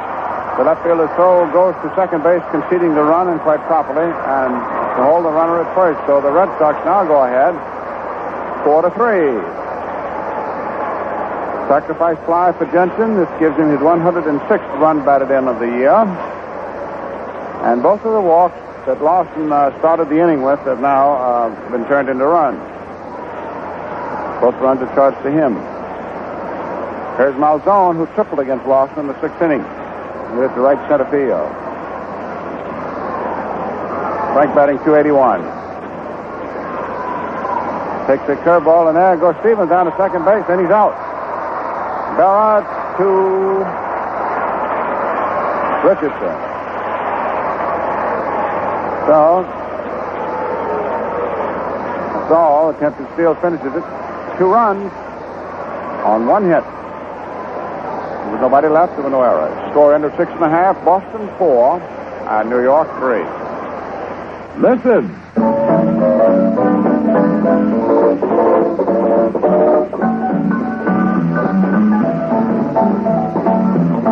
Yes, listen. You'll like the difference.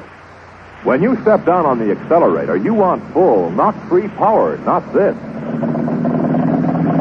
And when you press down partway to maintain cruising speed, you want smooth performance, not this.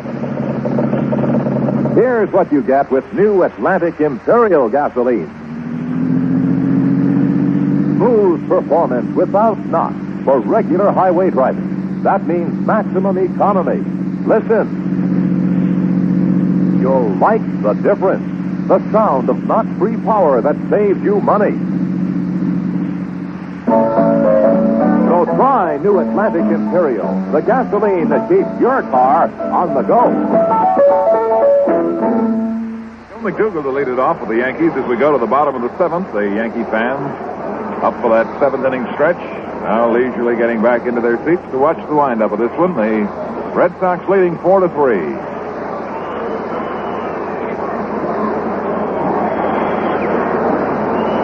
The paid attendance this afternoon is 17,199, which pushes the Yankees now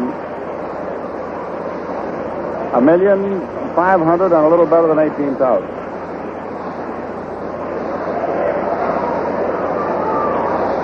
All right, last of the seventh, McDougall 0-4-1. It's the first time now that Tommy Brewer has had a lead to work on. He was even with Turley, then he was 2-2 with Turley, then he was 2-2 with Lawson, and he was behind 3-2 with Lawson, and now he's ahead 4-3. Curveball outside, ball one.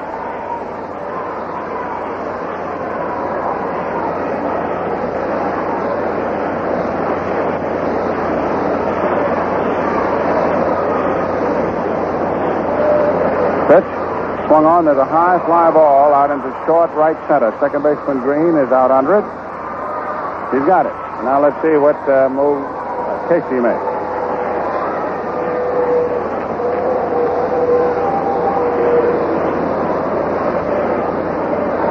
His man hasn't come out of the dugout yet. Here he comes now. And this is John Blanchard. Blanchard coming up to hit for Moss. Casey a run behind.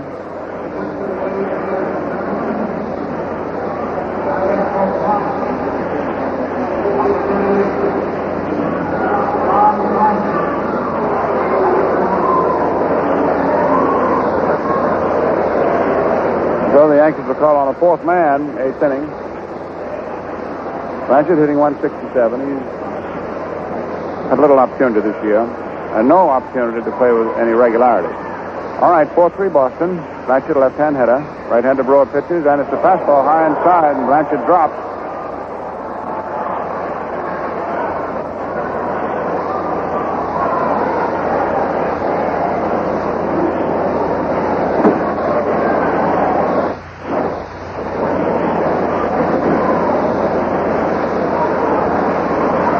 Blanchard back up there.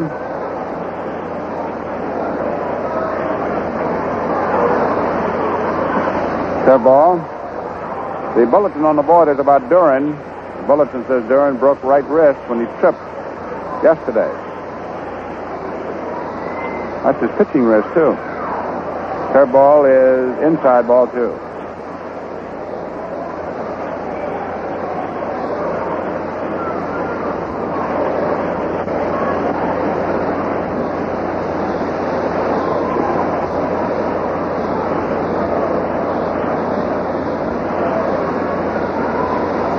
Right-hander deals.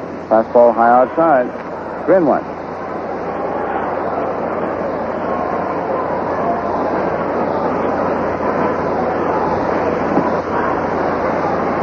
Three balls, one strike.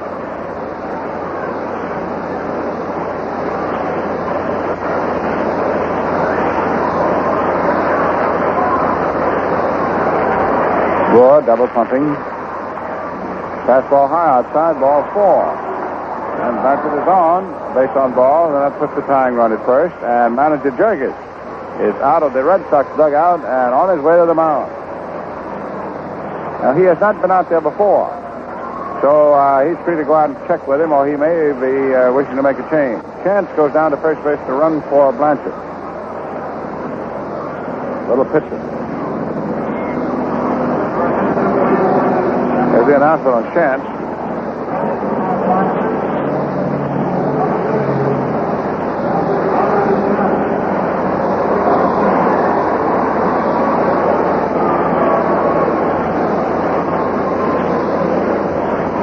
Jurgis is not changing pitches. He just went out there to talk to his pitcher, Brewer, and his catcher, White. Here is Bobby Richardson, who was the hottest Yankee with that bat now the last month. He's 1 for 3 today. This is 14 straight games. Earlier this year, he hit fifth in 13 straight. He's batting .295.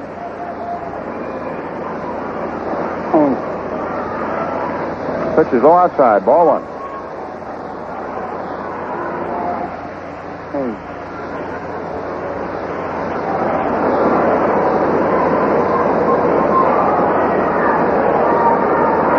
At the end of 8 innings, it is Washington 5, Baltimore nothing. End of 8, Milwaukee 5, Philadelphia 5. Brewer deals, and Richardson bunts at it, doesn't get it. There's a throw down to first, and Chance just does get back. Boy, he almost was step off too much. All right, 4-3 Boston.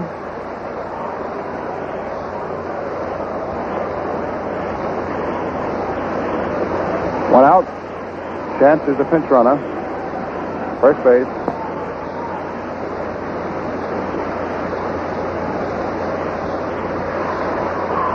Bobby hits the ball into right center field. It's a base hit, and it is going through for extra bases. Chance is going to score the tying run. Richardson is on his way for third base. There is a relay. Bobby slides, and he is safe with a triple.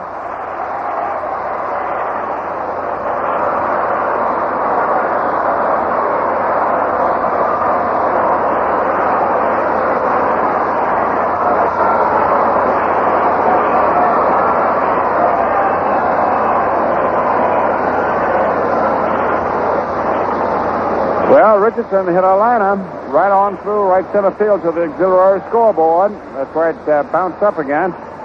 And it makes it a 4-4 ball game. Richardson is now at third base with one out. He's not only got a run of... there's Jeggers coming out again, so that automatically is the end for Brewer. That's the 31st run batted in for Bobby. He's not only getting a hit a day, he's usually getting 2 a day. He's on that drive to finish 300. So this is all for Brewer, who cannot be the winning pitcher and might be the losing pitcher if Richardson is picked up and then the Yankees never get headed.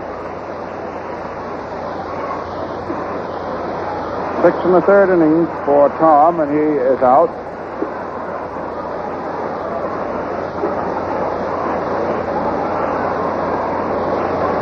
Jurgens is motioning for a left-hander out of his bullpen.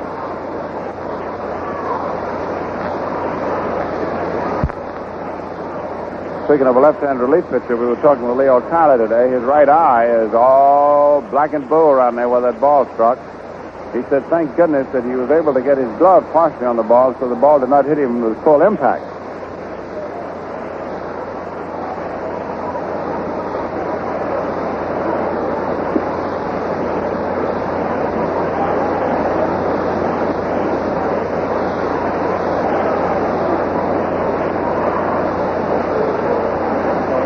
Richardson has become a tremendous ball player this year once he's given his chance. Standing at third, talking with Crizzetti. And the way Crizzetti is motioning down at second, I think Frank was saying something about how Bobby could gain a step as he made his turn there. Well, Frank Ballman, who was the starting and winning pitcher Friday night, coming on. His 26th ball game, he's 6-4. B-A-U-M-A-N-N, Frank Baumann. Left-handed. He one got hit on the ankle, you recall. And Baumann will be pitching to Kubek, then Mantle. A hand for Brewer as he walks away.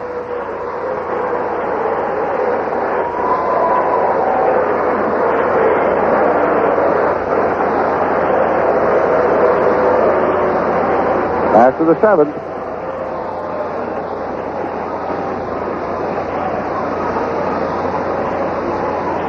Cubs are really scrambling for it.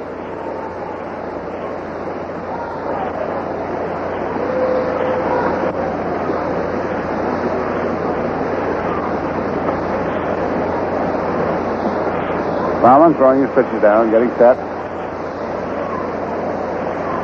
All tied, 4-4.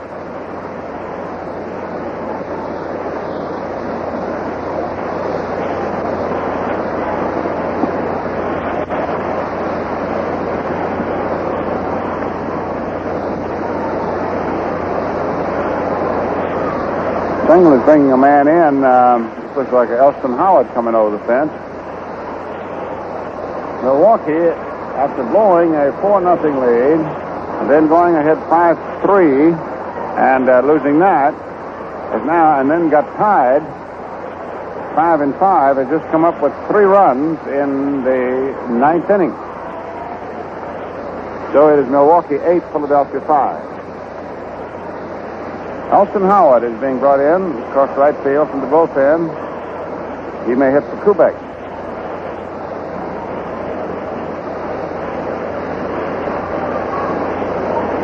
Pretender Bauman, with this delay, is now being permitted more than 8 pitches.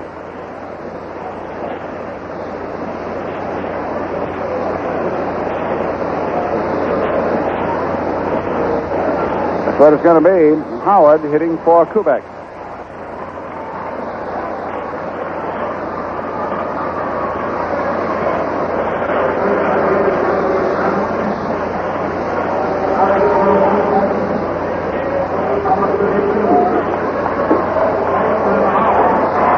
Big hand for Howard. He's hitting 275. Batted in 69 runs. 4-4 ball game, and of course they got to pitch to him. With Mantle on deck, and then Berra. Infield is up. 1 man out. Frank Bauman ready. Richardson off third. Howard hits it a foul and hits it foul into the dirt. Went after a curve.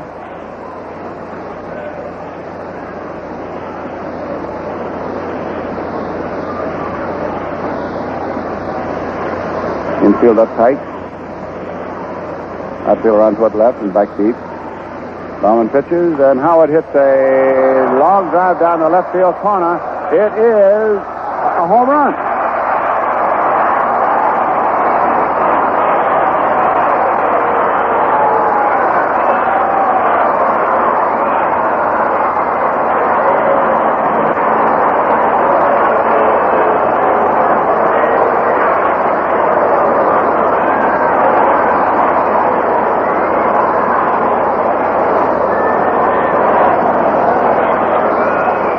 Well, that was rather decisive.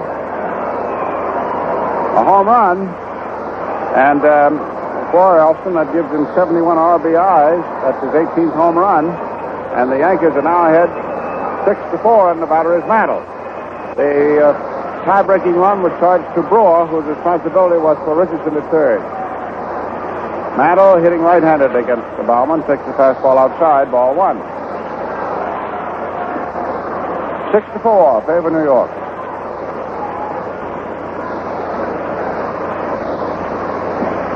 Strike. Fastball above the knees. Howard got the ball, I'd say 5 feet fair, down the left field corner, in a couple of rows of seats. Mantle takes a good curve for call strike 2. It is over at Washington, and the Senators beat the Orioles 5-0.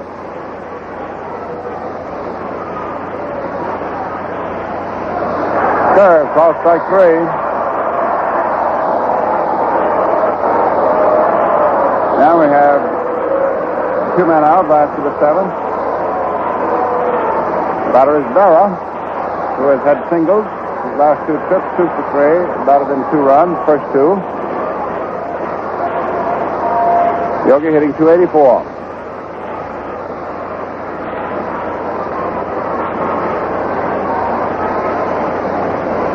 It is over at Philadelphia. Milwaukee wins a very important ball game, 8-5, but they sure did have to work for it.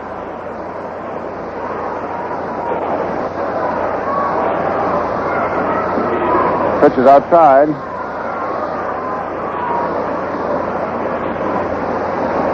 Ball 1.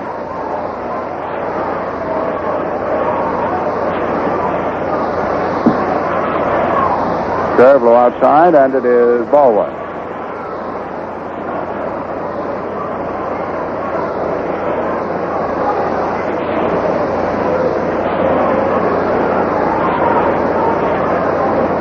The The Braves have been moving. Right now, with Milwaukee having won, you've got a three-way exact tie for first place. Exact. Wouldn't that be 7-5 finish in a three-way tie?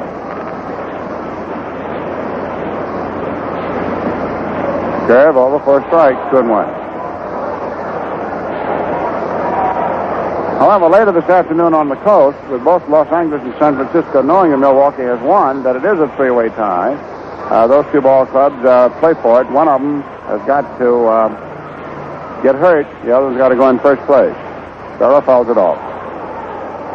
2-2.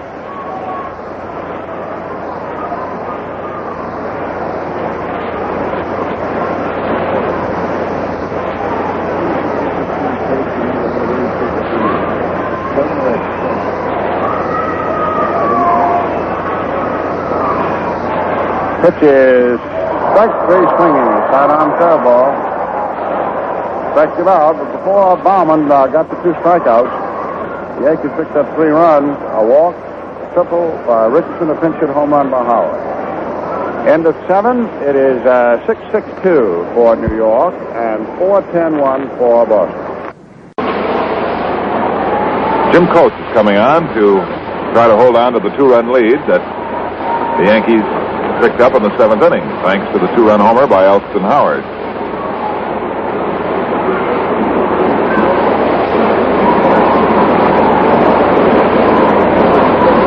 Cletus Boyer has gone in to play shortstop, replacing Kubek for whom Elston Howard pinch hit. And it proved to be a very significant mark. Defeated Baltimore 5-0. Pasquale all the way the winner. Another complete game for Pasquale.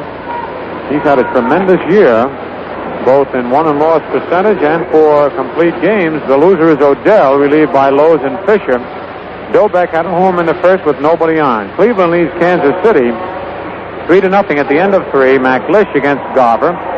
Minoso home in the first with nobody on, and Francona in the third with 1 on for Cleveland. Their hopes are still alive. The Tigers are leading the White Sox 5-4 at the end of 6. Mossy for Detroit. Pierce started. Donovan in the 5th. Lown in the 7th. Keane home in the 3rd with nobody on. Kaline in the 5th with 1 on for Detroit. And Lawler in the 5th with nobody on for the White Sox. In the National League, Milwaukee won a mighty important ball game, scoring 3 runs in the top of the 9th, defeating the Phillies 8-5. The winning pitcher, Joey J, in relief of Lou Burdette. The loser, Roberts. Farrell relieved him. Aaron and Matthews homered for Milwaukee. For Aaron is 39th, and Matthews is 41st.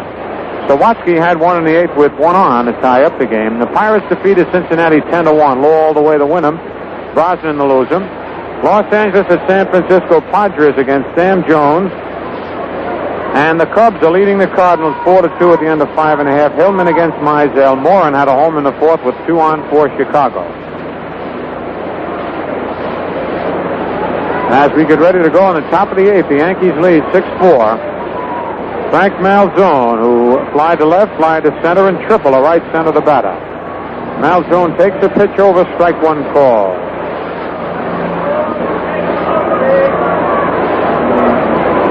Coates is making his 35th appearance of the year. He's won 6 and lost 1. Malzone batting .281. Pitch is fouled. Back in the mezzanine, out of play.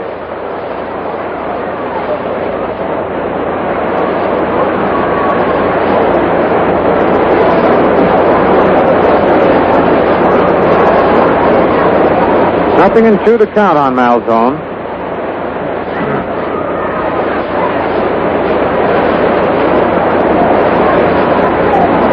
Fastball pop foul in the upper deck, out of play.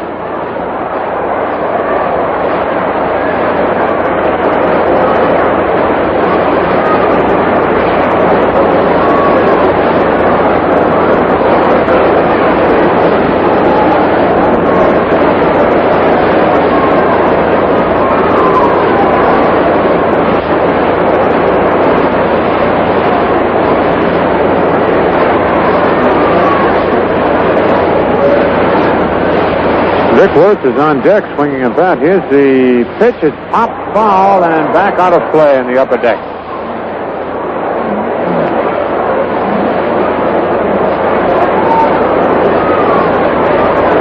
0-2 the count on Frank Malzone.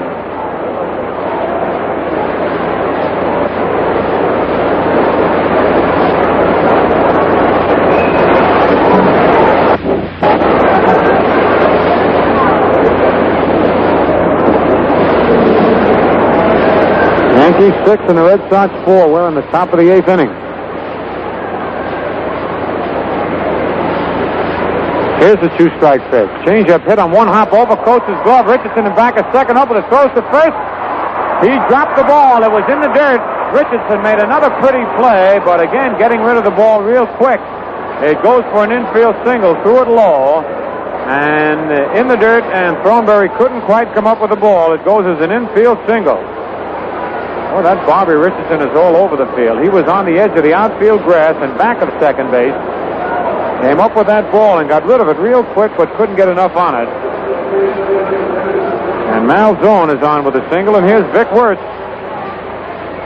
batting for Sammy White. Wertz is batting .266, has 11 doubles, 7 homers, and 49 runs batted in. Last time Wertz pinch hit against the Yankees, he doubled off the wall up in Fenway Park, driving in 3 runs. Left-hand hitter. A lot of talk about Wertz going to the Tigers. That's where he started in the big league. All right, here's the stretch. The pitch to Wertz is outside ball 1.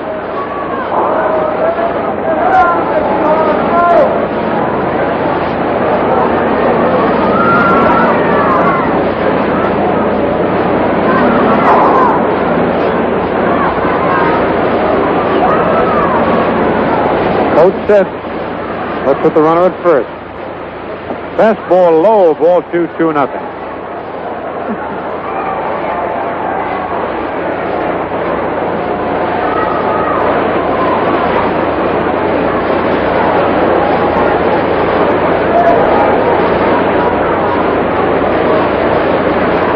Jim Mahoney on deck.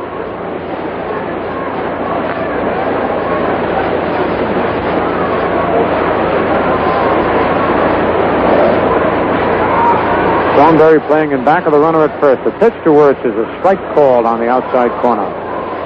2-1 the count. Ted Williams made what could have been his last appearance as an active player in a pinch hitting role. Was walked intentionally. All right, the stretch. Pitch is a ground ball. Base hit past Richardson into center. Malzone around second, heading for third. And Wertz holds at first with a pinch hit single. And there's a ball that Bobby almost got to. Got part of his glove on it, but it was hit like a bullet. And he couldn't hold it. Runners at first and third. Nobody out. And Marty Keogh is coming out to bat for Jim Mahoney.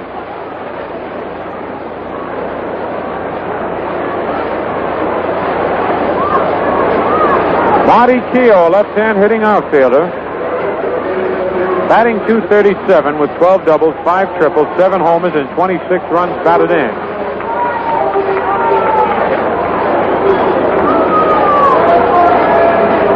And Bill Monbouquet, a pitcher, is in the run for Vic Wertz. So the pinch hitters and pinch runners are coming thick and fast, as are the relief pitchers in the ball game. Runners at first and third, nobody out. The infield back. The stretch and the pitch to Keogh is pop foul back in the upper deck, strike 1. The Yankees 6, the Red Sox 4. This lead has changed 1, 2, 3, 4 times. The lead has changed. First the Yankees. Red Sox tied it. The Yankees again. The Red Sox went ahead, then the Yankees went ahead. Another foul back in the upper deck, out of play. Strike 2, 0-2 the count. Malzone at third, Monbouquet at first.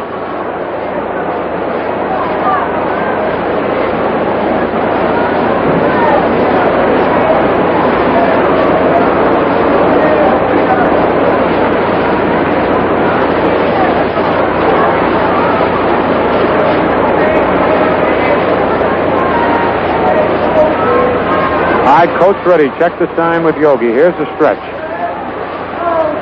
Pitch is high inside, ball one.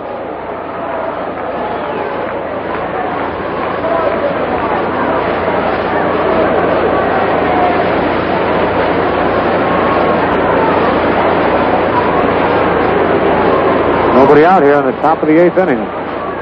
Both runners leading away. Fastball is popped foul back in the upper deck. 3 in a row, almost in the same spot.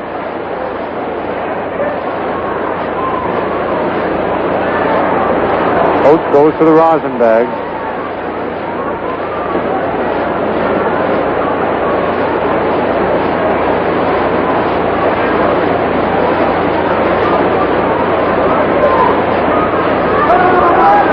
One ball, 2 strikes.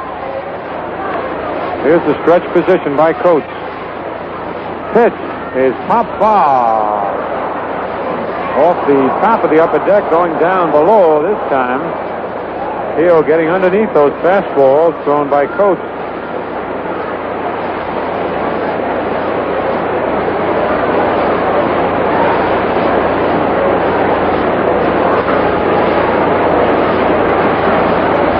Now the new baseball.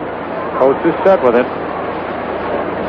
A look at the runners. The pitch is high, ball 2, 2-2. And let's pause right now for station identification. Quality modern radio, WOKO, Albany, New York. Stay tuned for Troy Buick's Baseball Roundup immediately following today's game, brought to you by Valentine Beer and Ale and the Atlantic Refining Company. 2 balls, 2 strikes, 2 men on, nobody out. Coates ready. His pitch is pop foul and back out of play again. A lot of foul balls hit today, and as we told you earlier, it's tough to pick up that ball from the pitcher.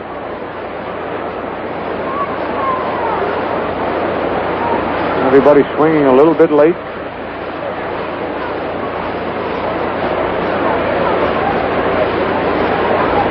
Coach changes baseballs.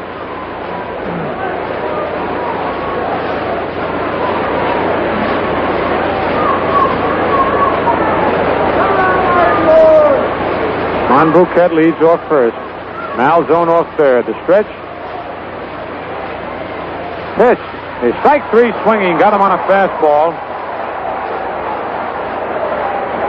Marty Keogh strikes out. And it's 1 away, and here comes Dick Gernert. Gernert to bat for Frank Bowman.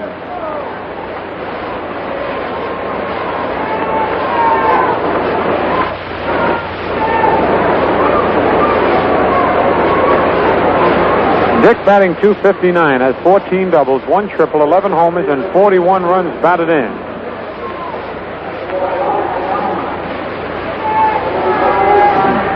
Yankees lead 6-4 in the top of the 8th inning. Red Sox have runners at first and third with 1 out.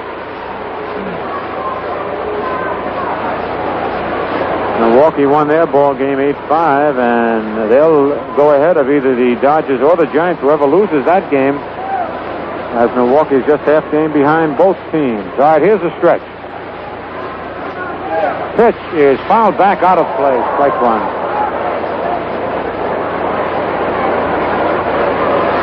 It's a rough day to step out of that bench cold and go up and pinch hit.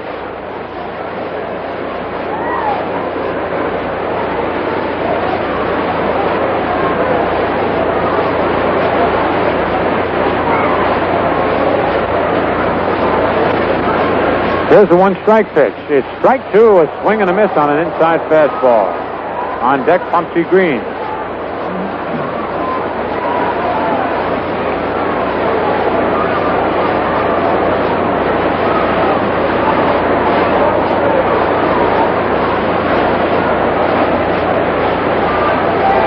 Nothing in 2 to count on Gernert. Dick walking around home plate a little bit. Went after a bad pitch. Chokes up in his bat a little bit more now. Pitch. Strike 3 swinging. Bad high fastball. So Coates, after giving up 2 singles, strikes out the next 2 men. And with 2 out, and 2 on. Here's Pumpsy Green, who bounced to second, struck out, bounced to second again, and then walked and scored a run. Green batting .235.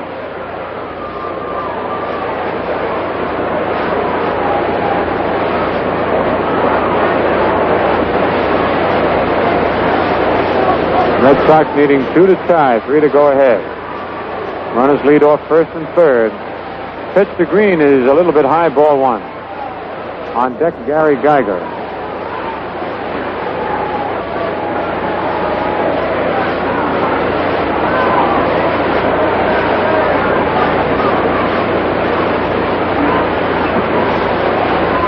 Again, the stretch by Coates. Pitch is strike, a swing and a miss.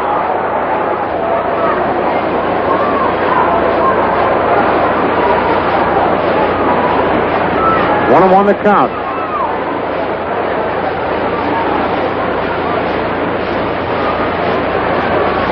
Coates ready again. Fastball is a check swing and a tie ball, 2-2-1.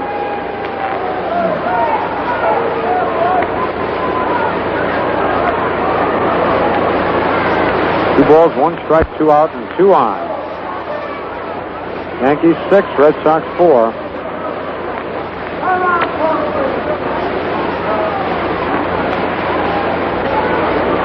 Outfield not too deep on Green. Chokes up on that bat. Pitch is strike 2, a swing and a miss. 2 balls, 2 strikes, 2 out, and 2 on.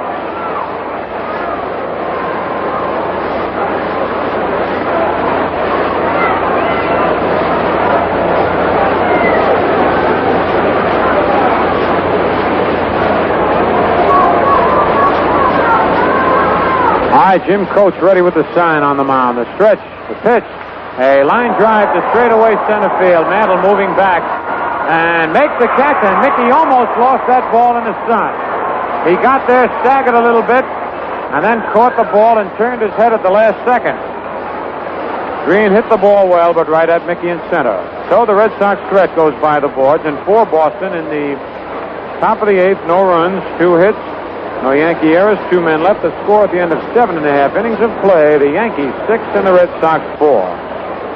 Listen.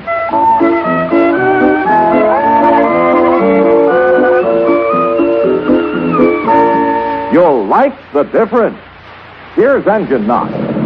It can happen when you step down on the accelerator for full power. But knock can also happen when you press down Parkway to maintain cruising speed. Now, with new Atlantic Imperial gasoline, listen.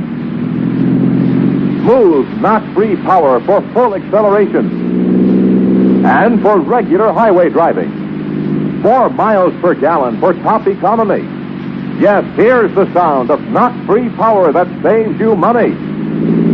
Listen. You'll like the difference. Try new Atlantic Imperial gasoline to keep your car on the go.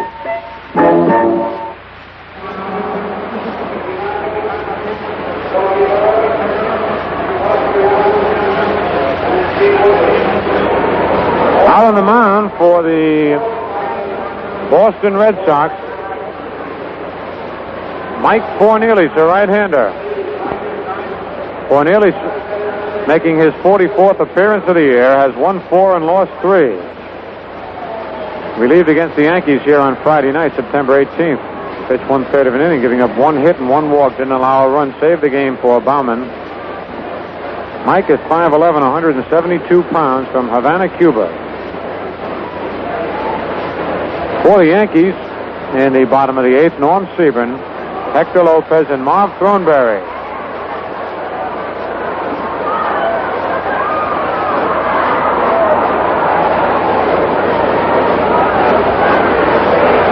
Pete Daly is catching for the Red Sox. One of the cameramen on the CBS Game of the Week dropped one of his cases that carry some equipment, and it rolled right down the screen, which is in back of home plate, right to the very end. They were very lucky that it did land on the screen and didn't go down. That could have injured somebody, and it rolled right to the very end of the screen. It's still up there. Now, they'll have to wait till the game is over before they can get that. Have to get it from down on the playing field. First time I ever saw that happen.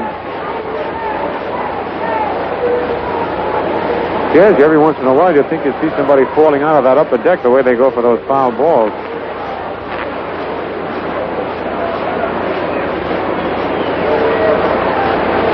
All right, we're ready to go. Fornelli's ready on the mound. New battery. Mike Fornelli's pitching. Pete Daly catching. First pitch to Sebring is a curve that's a little bit high, ball one. Norm batting .270. Fly to center, bounce to second. And hit a sacrifice fly deep to left field. Actually, it was left center. Gene Stevens made a spectacular catch. Hauling in the ball, but Mantle scored from third base easily.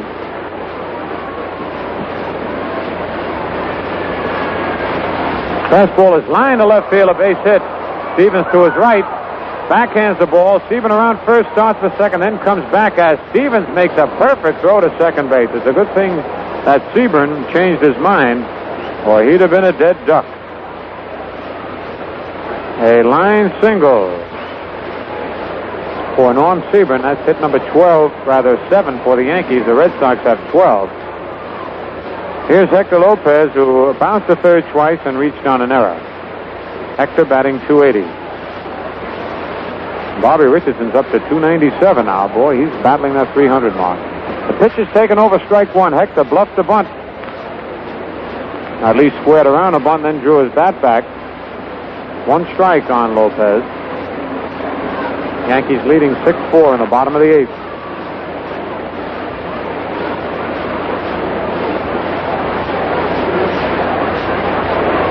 Sebring leading off first. There he goes. The ball is hit on the ground. A base hit. A beautifully placed hit by Lopez, who threw his bat at the ball. And with Pumpsy Green breaking to second base, he hit a slow ground ball right where Green was. And it just rolled out to short right field, and Sebring continued easily to third base. Hector Lopez pulled a Vic power play and threw his bat at a low outside curveball. The ball hit the bat as the bat was out of Lopez's hands and just rolled out in the short right field. Pumpsy Green breaking with the pitch. It was a curveball, so the second baseman was covering. But that is an embarrassing moment for young Mr. Green. Here's Marv Thornberry, who struck out, popped to short, hit into a double play. He swings and misses a fastball, strike one. Thornberry batting .245.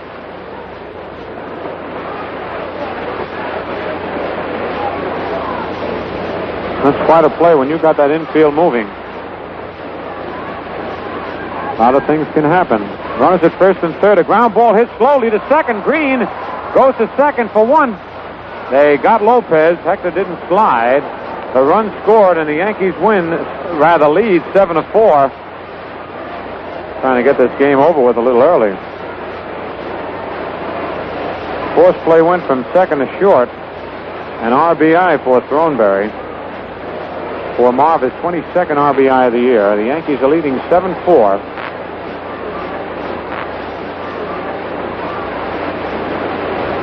Sebring came on to score his 50th run of the year.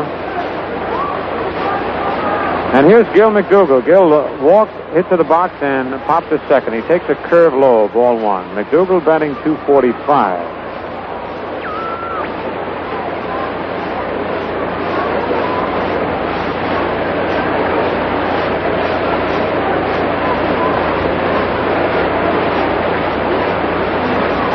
Stretch by Fornelli. The pitch is a curve over, strike one call, 1-1 on the count.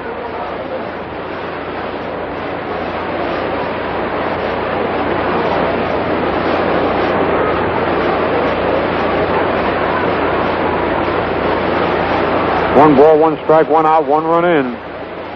Curve is swung at and missed, strike two, a low breaking curveball.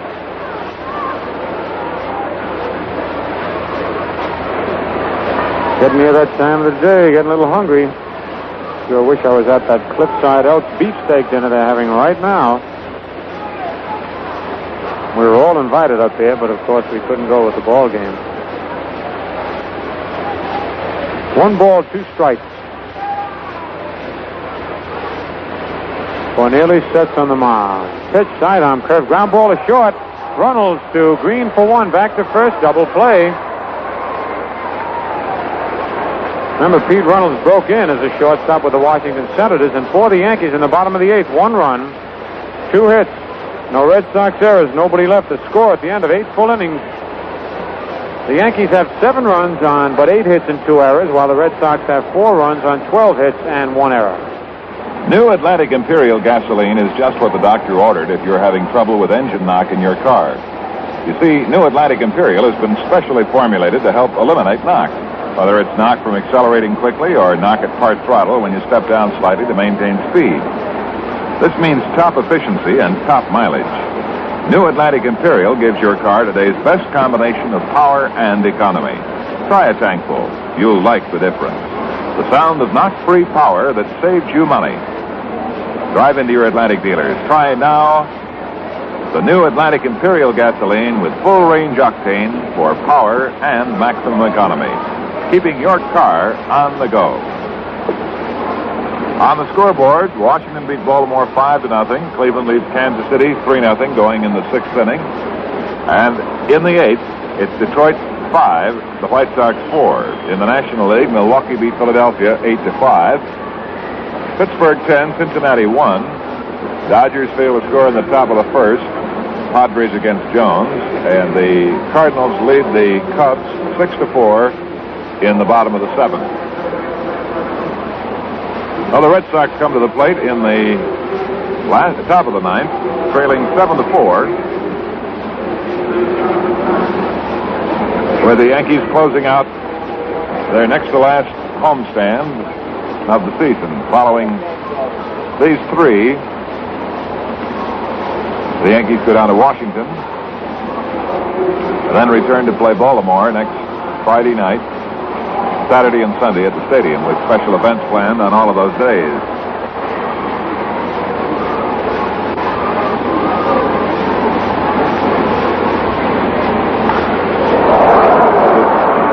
In the air to right field, and Hank Bauer makes the catch,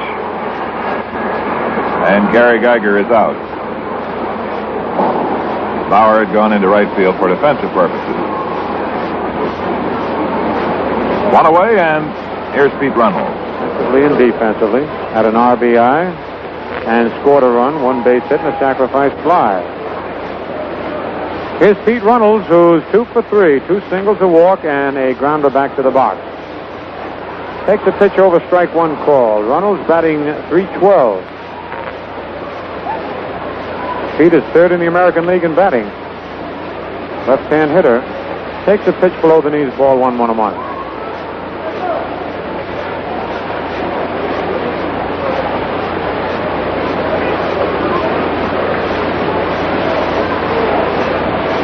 The 1-1 pitch is taken outside. Runnels ran up as though to bunt at the ball.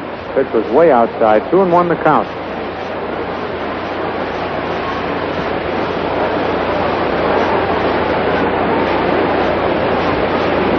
One out in the top of the 9th. The Yankees lead 7-4.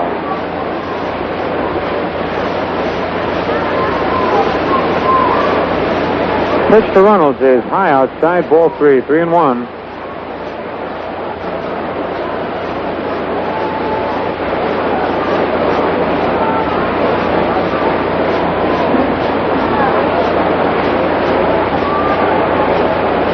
Here's a 3-1 delivery. He swings and fouls it back on the screen for a full count, 3-2.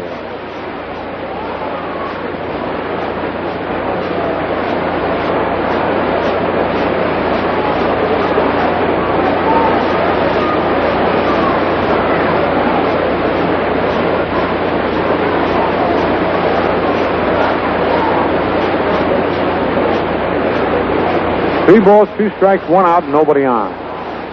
Pete Runnels facing Jim Coates.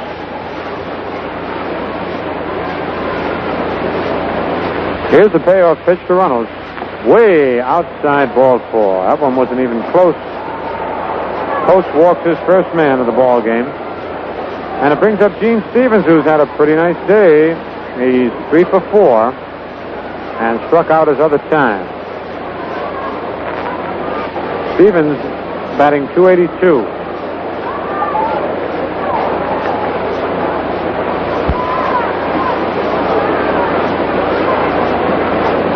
All right, they're not bothering with Runnels at first. Here's the stretch. He's got a big lead. The pitch is outside, ball 1.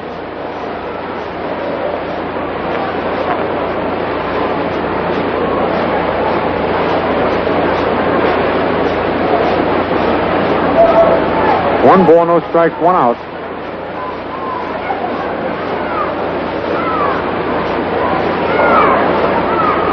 Coach stretches. Delivers a fastball high outside, ball 2, 2-0.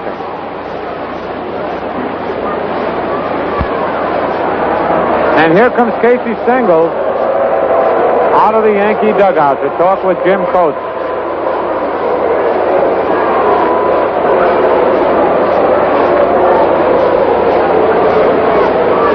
The Yankees scored 2 runs in the 3rd inning.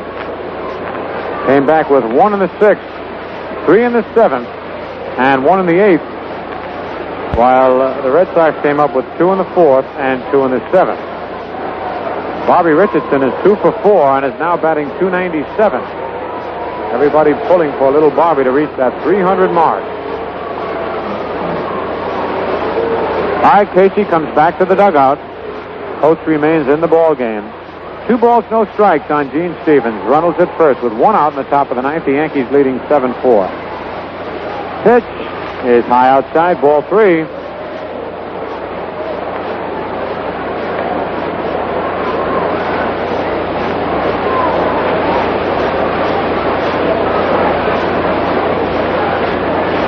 Here's the stretch. A 3-0 pitch, way outside, ball 4. And here comes the tying run up to the plate, and it's Jackie Jensen, who has flied to center, single to left, flied to left, and hit a sacrifice fly to left field. 1 for 3 for Jensen, batting .269.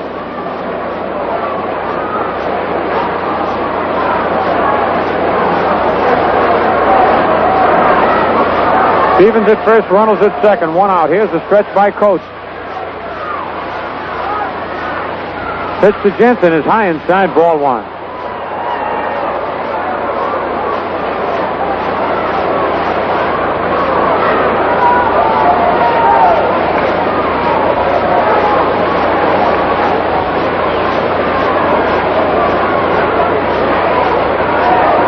Coates sets again on the mound. Pitch is in there, strike 1 call, and there's the roar from the crowd. 1-1 the count. Jensen now has 106 runs batted in. He still trails Colavito by 2. Rocky has 108, not counting what he's done today so far, if anything. Here's the stretch. Pitch is a ground ball. McDougal bounces it off his glove. No play. Everybody's safe. Gill had the ball, and then it popped out of his glove as he went in the hole between third and short. The bases are loaded. It's a hit for Jackie Jensen, an infield single off McDougal's glove. The bases are loaded with 1 out, and here's Frank Malzone. Hit number 13 for the Red Sox. And nobody's leaving this ball game. It's been a very unusual one. The bases are loaded. Malzone, who flied to left, flied to center, tripled to right center field and beat out an infield single, 2 for 4, batting .282. Infield back and double play depth. The windup, pitch, a foul to the right of home plate, strike 1.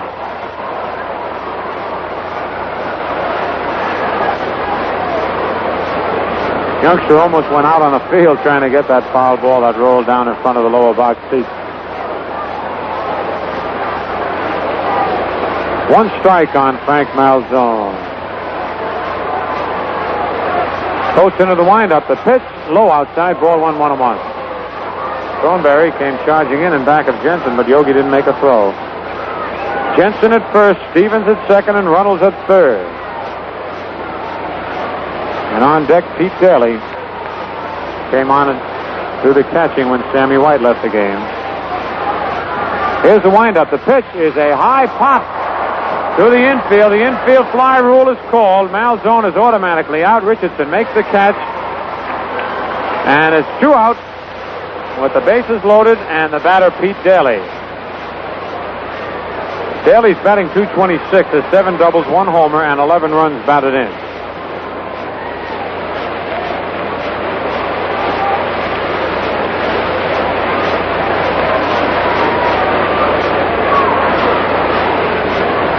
Duke Snyder has just hit a home run in the second inning with nobody on, and the Dodgers are leading 1-0 playing the top of the second inning.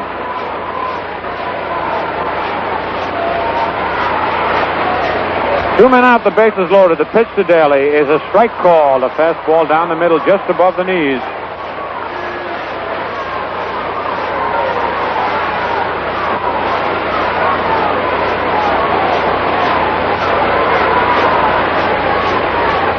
The one-strike pitch is a ground ball to short. Up with it, Boyer to throw to first in time, and the ball game is over. The ball game is over. The Yankees win it 7-4, the final appearance for the Boston Red Sox this year. And the fellas yelling to each other, good luck, have a good winter. And while Pete Callison gets the totals ready.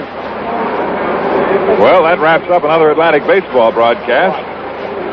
Our next game will be Tuesday night at Washington. All of it sent to you by the Atlantic Refining Company. New York Yankees, 7 runs on just 8 hits, 2 errors, and 12 men left on base. For the Boston Red Sox, 4 runs on 13 hits, 1 error,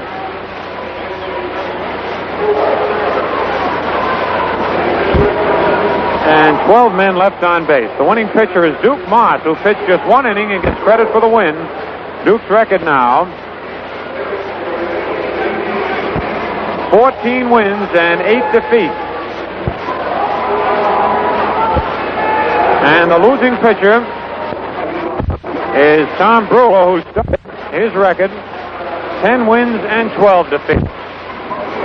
Yes, that winds up another Atlantic baseball broadcast, and we hope you'll be tuned in for our next one. All of it brought to you by the Atlantic Refining Company and your neighborhood Atlantic dealer, the folks who keep your car on the go, and by P. Ballantyne & Sons, brewers of Ballantyne Beer and Ballantyne Ale. This is the Home of Champions Network.